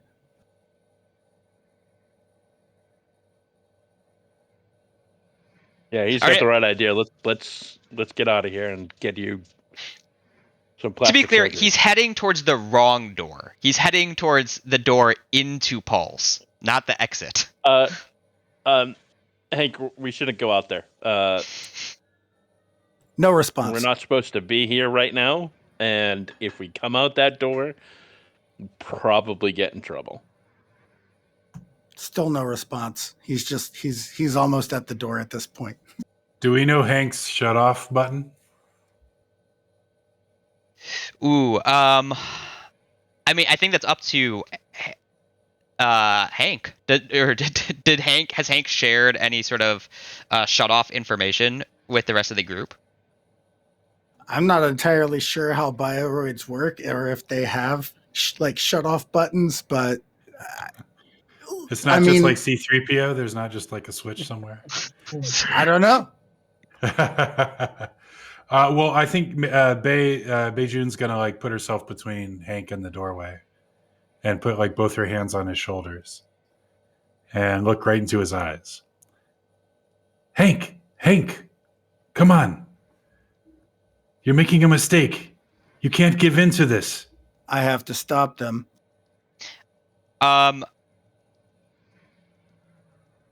So Bay June, I don't want to make this like a structured social encounter because I just don't want to take that much time. But roll I think a charm, and it's just be a charm check against Hank's. Not against Hank's anything. Just roll a charm.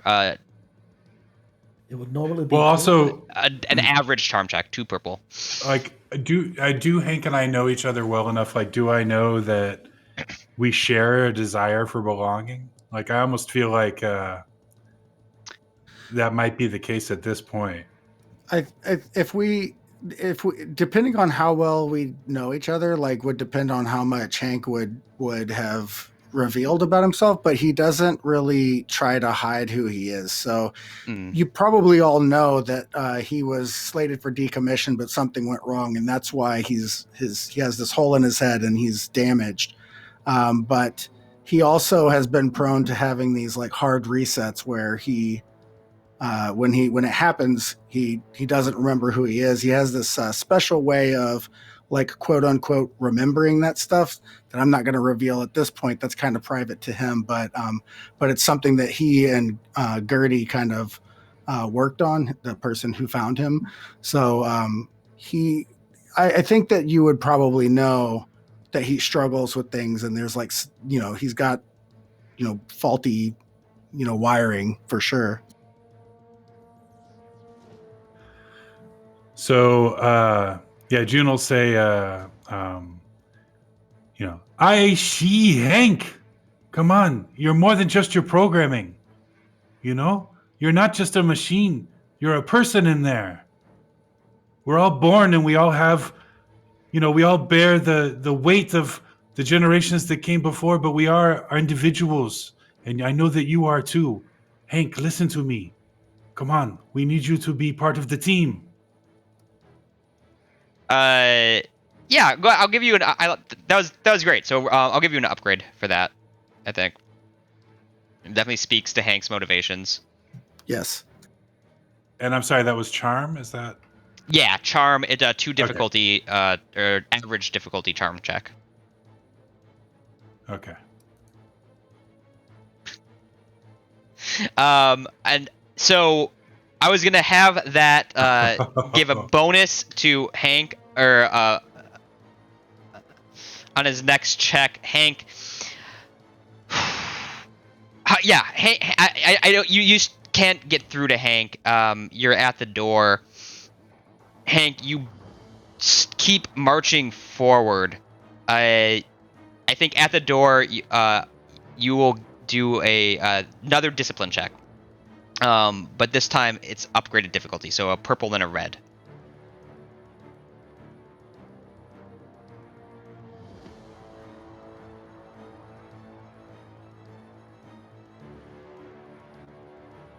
Oh my god. Oh no. Yeah, so I mean, but this makes a lot of sense. Like this, June actually trying to help actually makes the confusion matrix worse because he's struggling. Yeah.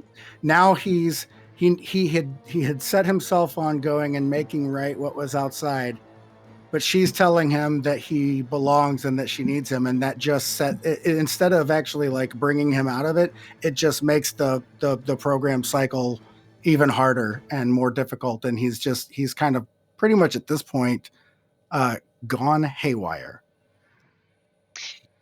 Yeah. And you start marching towards the door. I think so. With those advantages, though, what I'll say is that you don't actually exit into the ring, into the main room.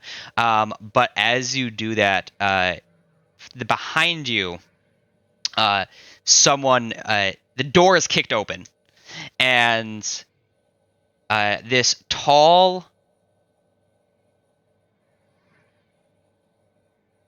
See, here we go. This tall, lanky man in this sort of priest garb, with this wearing a I forget what it's called, but the traditional sort of, it's this like the Korean round hat, kicks the door open and points to Thomas Haas. You all recognize him as Helmoni Yega, the leader of the the leader of the Association for Human Purity, or also known as the Pure Fleshers, I would say quasi, but not really, because they are straight up, in many cases, a terrorist organization that is extremely anti-clone. They don't want. They think clones are taking. They took her gerbs type of guys, but then they also think that clones are this sort of religious taint of the human soul, and don't think they should be allowed to exist at all. So Helmoni Yega kicks open the door, points at Thomas Haas, and just screams, "Devil taint!" And you are all in a combat encounter now, as Helmoni Yega rushes at Thomas Haas. And he will start at medium range. Yes, yeah, I think it's called like I forget what it's called. A cat, yeah, or a gat. It's like GAT, right? Yeah. Yeah. What's Is it vigilance? Sorry. Yes. Everyone roll vigilance. Everyone within.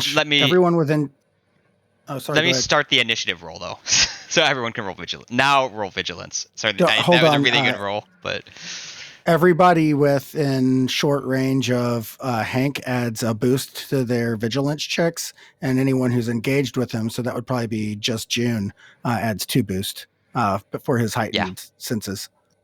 I think that's fair.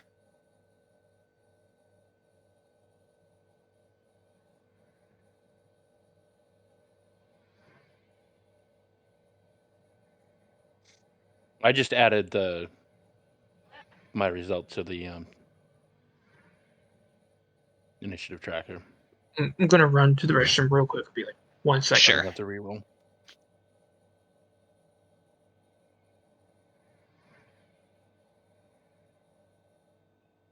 I'm also adding Thomas Haas to the.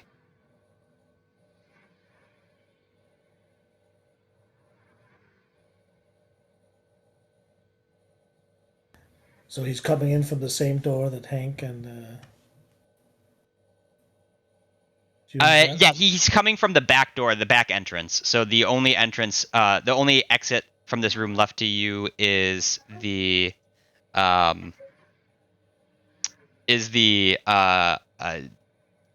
into the ring, into Paul's. And okay, we have the initiative rolls all done, so I can turn that off. Yep. Or actually, wait. I'm going to use my triumph to draw my carbine. Yeah, sorry. And I'm adding. So Thomas Haas is going to have his action. Since it's not an NPC, it's an NPC, but it's not like an adversary. It's going to be the very last action. So he always gets an action at the very end of this, at the round. Okay, sorry. So what were you doing, Tyler? I used my my triumph for my free maneuver to draw my carbine. Okay, cool. Awesome. So you have that at the ready.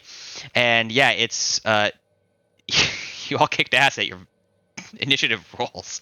So you all get it, which is fitting because he did kick open the door. So you all get the first move. I wouldn't mind going first. I get quick strike and everything, so I can stack some boosts here. Go for it. Are you going to shoot him? Right. Yeah. You said he's at medium range? Yeah, he's starting at medium range. He's at the back door that you guys entered from in the first place. Okay. And he's not engaged with anybody, right? No, he's not engaged with anyone. Okay. I'm going to use a maneuver to move to short range. Okay. And I have my 2 boost dice. Not going to No, I'm not gonna auto. Yeah, I'll auto fire. I'll use what you call it? Hold it steady and auto fire. I'm going to spend a not- story point to upgrade the difficulty of your check. So I'm passing you a difficulty upgrade check or thing on RPG sessions. As Helmoni is running in, he basically there's a bunch of like sort of just foldable chairs and just sort of arbitrary furniture around, and he just is like flinging this furniture at you as he's rushing towards Thomas Haas. Okay. All right. 4 successes and 6 Holy advantages. Crap! What? Oh man. So That is insane. Wait. Yeah. Okay. Yeah. That makes sense. Holy crap. So I'm only gonna hit with auto fire once, so that's 2 strain. So it's 11 damage twice, and I'm going to use 3 advantages to crit, and pass a boost die to the next player. So the damage that you just did was 11 damage twice, right? Because you activated the auto fire. Okay. Yep. But both of those get hit by soak. So Correct. it's 7 damage. Oh my god. So you do 14 damage to him as you just unleash a barrage of bullets and crit, right? So roll for this. Yeah, not great. Okay, but that's whatever. not, yeah, but it's still a crit. But yeah, I mean, like he just takes it just the full brunt of the bullet fire, and is bleeding from multiple wounds, right off the bat. Holy crap! And you're passing how many boosts? 1 boost to the next One player. boost. Okay, cool. Yep. Oh, actually, no. I'm high on strain. I'm gonna recover a strain from that. Okay, perfect.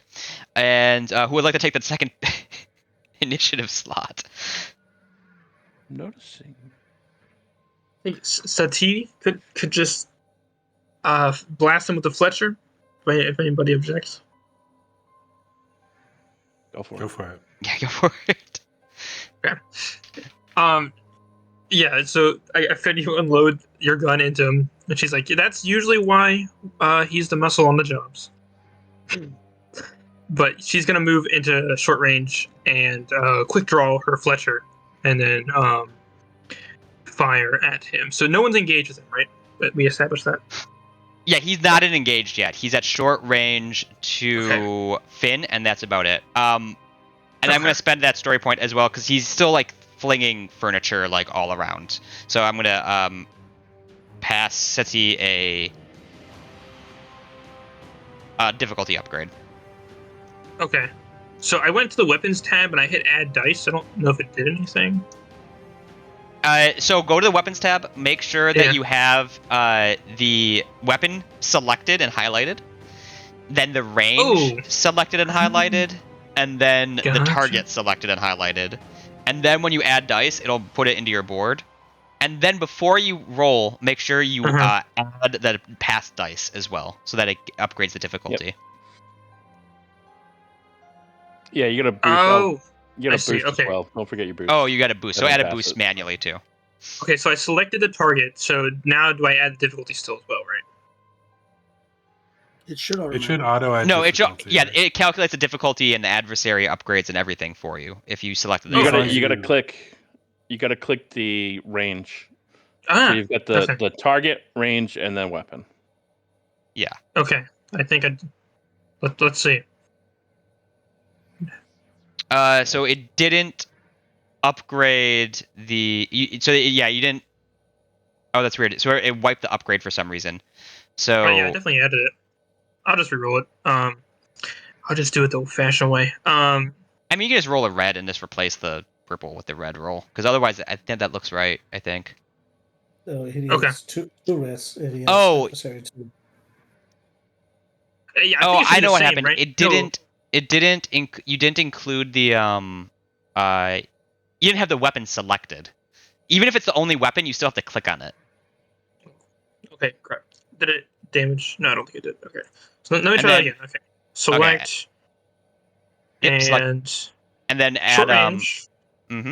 right. Select him. Select that. Select weapons. Highlighted. Add dice. Oh, okay, Yeah, now it's and showing now- 2 arrows. Yeah. Okay. Cool. And now add a change the purple to a red because also I spent the story point to upgrade. And then add a blue manually too because that won't be in there automatically. Right. So And get now rid of it the should be purple, add a correct. red. Okay. Okay. Sorry, everybody. There we go. Okay. Cool. So, I'm glad we did it. We got that sorted out though, because 0 successes. So you your gun doesn't land, but you get 2 advantages. I do. Yeah. What would you like to do with as an advantage? So on a missed shot, I can still activate blast, right? If you have So that 3 works? advantages. If I have 3 advantages. Darn. Okay. Yeah. In that case, I will pass a named boost. I guess I'll pass it to Beijun, I think. Because I would pass it to Hank for combat, but I don't know how he is feeling. So I'm just gonna Fair. I'm gonna give it to Beijun. What is what how is how are you conferring this boost? Like what is happening exactly to give the boost? So like I fire the Fletcher and all the little the fletchlings, right? Spray into like whatever the chairs he's like flaying all over the place. So none of it hits him, but like maybe he's more focused on the 2 of us who are just firing these guns at him. And that maybe Bay like he's not directly looking Yeah. at Hank and Bay over there, because now we're shooting at him with like these very powerful weapons. Yeah, I think like I like the visual of like you fire and you miss him, but like the chair that he is throwing at you, it just like disintegrates from your flechettes and then sort of clears the view again, so that someone gets has like a direct line of sight on him. So specifically, Beijun has a direct line of sight. Cool. Okay, next PC slot. Is it okay if I go? Yes. Yeah. All right. So Hank here is, struggling with all of these system faults. But now that his friends are threatened, this kind of messed up system is turning its sights on the interloper, if you will. With Hank's directives completely out of the window after like 3 failed checks, he charges Halmany and with his fists flying. It's screaming something like real dumb, like "Don't hurt my friends." Okay, yeah, that's it. All right, yeah. So that's gonna be a brawl check. Do you have unarmed as one of your weapons? Yes. Okay, cool. And yeah, unarmed does strain damage automatically, right? That's It has strain damage to its profile. It doesn't. I don't think so. I think you have to take a talent to add stun. You To can add choose stun. with unarmed. Oh, really? I thought unarmed always did strain. I don't think so, but I'm not. Okay, I that's fair. haven't ever fought with unarmed before, so I'm not super sure. That's fair. No, go for it. I'm gonna spend the story point as well as you. Well, actually, I don't think I need to spend a story point at this point because we've sort of established that Homoni is throwing furniture. So I'm just gonna add a setback as you charge in. This is mainly sort of applying to you as you maneuver through the furniture flinging Sure. across. How so far let me- is he from me and June? He is medium still from you guys. All right, so then I'm going to suffer 2 strain and use both of my maneuvers to engage him. Okay. Oi, I'm getting real tight on strain here. But so I kind of Hulk smash my way through this furniture and try some fisticuffs. Yep. And then make sure to add the setback that I passed to you. Yep.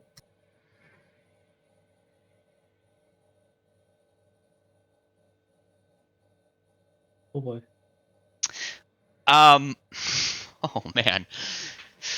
So it does 5 damage. Is the because you're one success. I definitely thought I was going to do way better than that.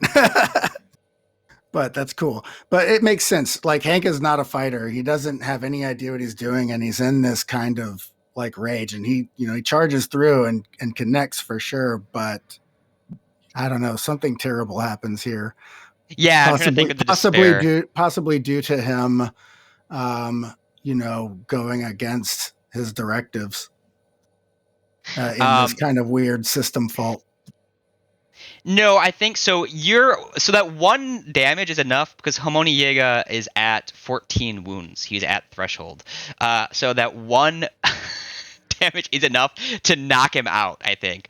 So as the furniture splinters apart, we see we see Hank sort of burst through the shredded chair and just deck Homoni. But as Homoni falls,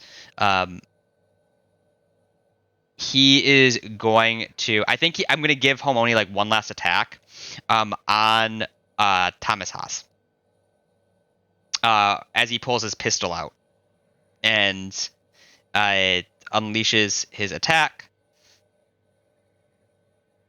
He is at medium though. Let's see. Thomas is a target. I'm going to pass an upgrade to the attack for a story point, mainly because it's dramatic.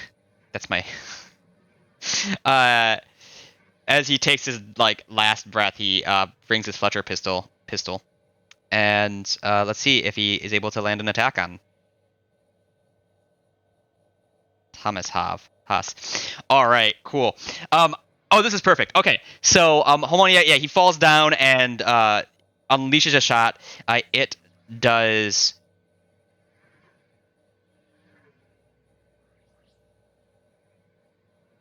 It says It says 4. Yeah, it does 7 damage. There's 2. Which Thomas has this. This profile I'm using has 4 soak, but he really has 2 soak, because he's not that good at soaking. 2 in Pierce, his weapon. Sorry, what? Oh, it has 2 His Pierce. weapon Okay, yeah. So basically, he fully hits him for 7 damage. As the shot, the flechettes penetrate the meager clothing that Thomas is wearing, and a triumph. So let's see what the crit is on Thomas. It has vicious 2, if you remember that one. I forgot, so it should be 20. Okay, so I'm going to roll this again. I'm going to add a 10. We're going to ignore what I got before. And okay, so I had... Yeah, I just let the previous crit stay to get the plus 10 and then added plus 10 as a modifier. So we got plus 20 for the correct roll. So it's a head ringer. And okay, perfect. Yeah, I like this. So what happens is Homoni Yega goes down from Hank just decking him and lets loose a shot. You see the flechette tear into Thomas Haas, and you see him sort of fall down as the flechettes scrape across his face, and it looks like it might be a headshot. You have 2 PC slots left, so I'm going to give you your PC slots before we conclude the combat, conclude the structured encounter, because I don't want to take that from you. So who wants to take the next PC slot? Thomas Haas is laying on the ground. Well, Sonny is How are really you feeling, conflicted. Sonny? Yeah, he's Sorry. really conflicted. He basically looks up from his whatever game he was currently doing. And it's not quite. He's not a bad kid. He doesn't want to hurt Tommy. But if this guy actually took him out, they will be done. I mean, it would be sort of a quick route to go home. And he is kind of lazy. Murderously lazy. Jesus, Sonny. Well, he's not. He's not a bad kid, and he doesn't really have medical training. He does, however, have a painkiller on him. So I think he starts fumbling with that, sort of Okay. A trying to, slap patch. yeah, trying to sort of get it out.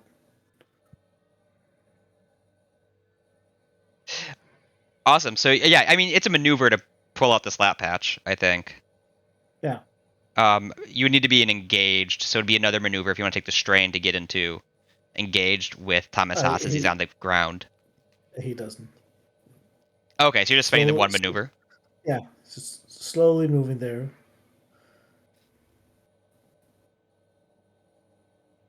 Okay. I mean, it's a dead It- man lying on the floor. He's scared. Well, of you it. It's just you do have an action to. I mean, you could spend your action to get. Well, okay, yeah, Oh. you're just sort of like meandering over there.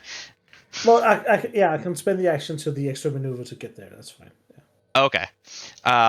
Yeah. As And he'll okay, just- Mhm. He'll just sit with the slap patch sort of in hands, going where to start. So- yeah, it's perfect. Okay. Yeah, Halmony, is he dead or just knocked unconscious? I think Harmony, you did wounds with the killing blow, right? So I think that Harmony is he dead. You caved in his skull with your bioroid Oh. fists. Yeah. So that will be a fun thing to handle in a second. Now, you mentioned these guys hate clones and bioroids, but I would guess No, that they just still clones. look pretty. Okay, Yeah. but I'm guessing they look down pretty shittily on cyborgs and cybernetics too.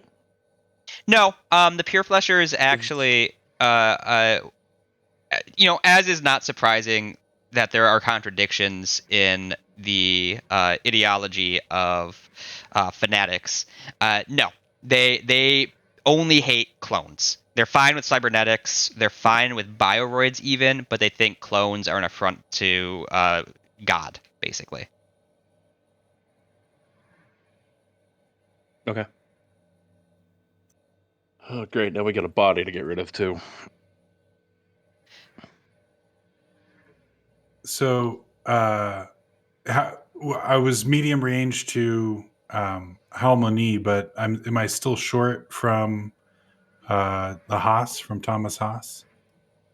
Yeah, I think that you all started within short range of each other. Okay.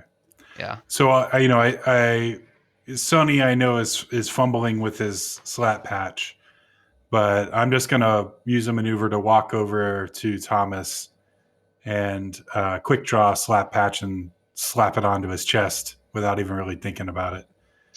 And then I'm gonna like look at Hank and I'm like, Hank, are you all right? Hank's probably going through a hard reset right now after all of that. So he looks up at you and he just is like, "Who are you?" All right. So then 2 strain for a maneuver to draw my stun gun, Mm-hmm. and then I'm gonna hit Hank in the chest with it. Okay, cool. Yeah. I think roll a combat check. So you can still do it through the weapons tab like normal.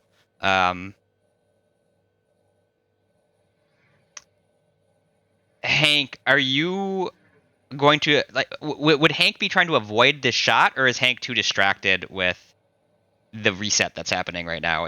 As Hank's confusion matrix probably is like just flipping out. I hadn't actually thought about him having to actually have a hard reset, like what the mechanics of that would be. But I think based on kind of his backstory, like he gets extremely confused right before the hard reset, and when he comes back up, he doesn't know who he is or who anyone else is. It's like basically his data banks are wiped clean. So I think that in the kind of fray and like probably like I don't know, he's probably got blood on his hands and he doesn't know what's really going on. So I don't know if he would have the wherewithal at this point to try and dodge it. Okay, cool. Yeah, so I think that so you're at short range, so I think just that would be a boost. Okay, so if I'm not engaged with Hank, I won't be able to do this. Actually, I won't have the right number of maneuvers. So instead, I'll just have the stun gun out and ready. Because not knowing what Hank is going through or like being able to predict what his next action will be. Like I know, like we've all seen that he has these safeguards that keep him from hurting people, but he just smashed a dude's face in. So and knowing that he was going through something right before this started, like June is more concerned that like he's going to go off the deep end and do a lot of things that he'll regret. So, but I don't have the maneuvers to get engaged with him. So I'll pull my stun gun out because it's a melee weapon, and I'll have it ready. But I'm going to watch Hank and see what he does with his hard reset. Okay, cool. And not that any of you would know this, but I think now that he's reset, his directives are back online. So, but not that I get that you would not know that at all. While that's happening, the back door that this guy came in, is there like a edge that drops down into the lowest part of the city here? And are there cameras out there? There are probably cameras out. There are definitely cameras out there. Because Paul has every egress point and entrance point covered with cameras for sure. But I think that you have access to ground level by footpath from here. So I would say that there's probably a bunch of like catwalks and scaffolding that lets you get down directly to Hivik Channel from the back. The main thing I was asking for is because I was going to pick up the body of this guy and just throw it out. I mean, the mechanics of like throwing a body off a ledge in New Angeles is funny and terrifying at the same time because it is such a vertical city. So if you're throwing a body off of a ledge, you're throwing it like onto some poor schlub who's just like, I was just going to work today. But yeah, I think you could definitely do that though. I think you have a view of the channel from here. We'll say mainly because I'm going to bring us to the close of the session here as we approach 6 o'clock. Yes. Sorry? We throw him in the Hivik channel. Yeah, so you can throw Homoni Yega in the Hivik channel. However, I think as you who applied the slap patch? It was Bay got the slap patch applied, right? Yeah, Bay June, yeah. But then you immediately went back and your attention is focused on Hank.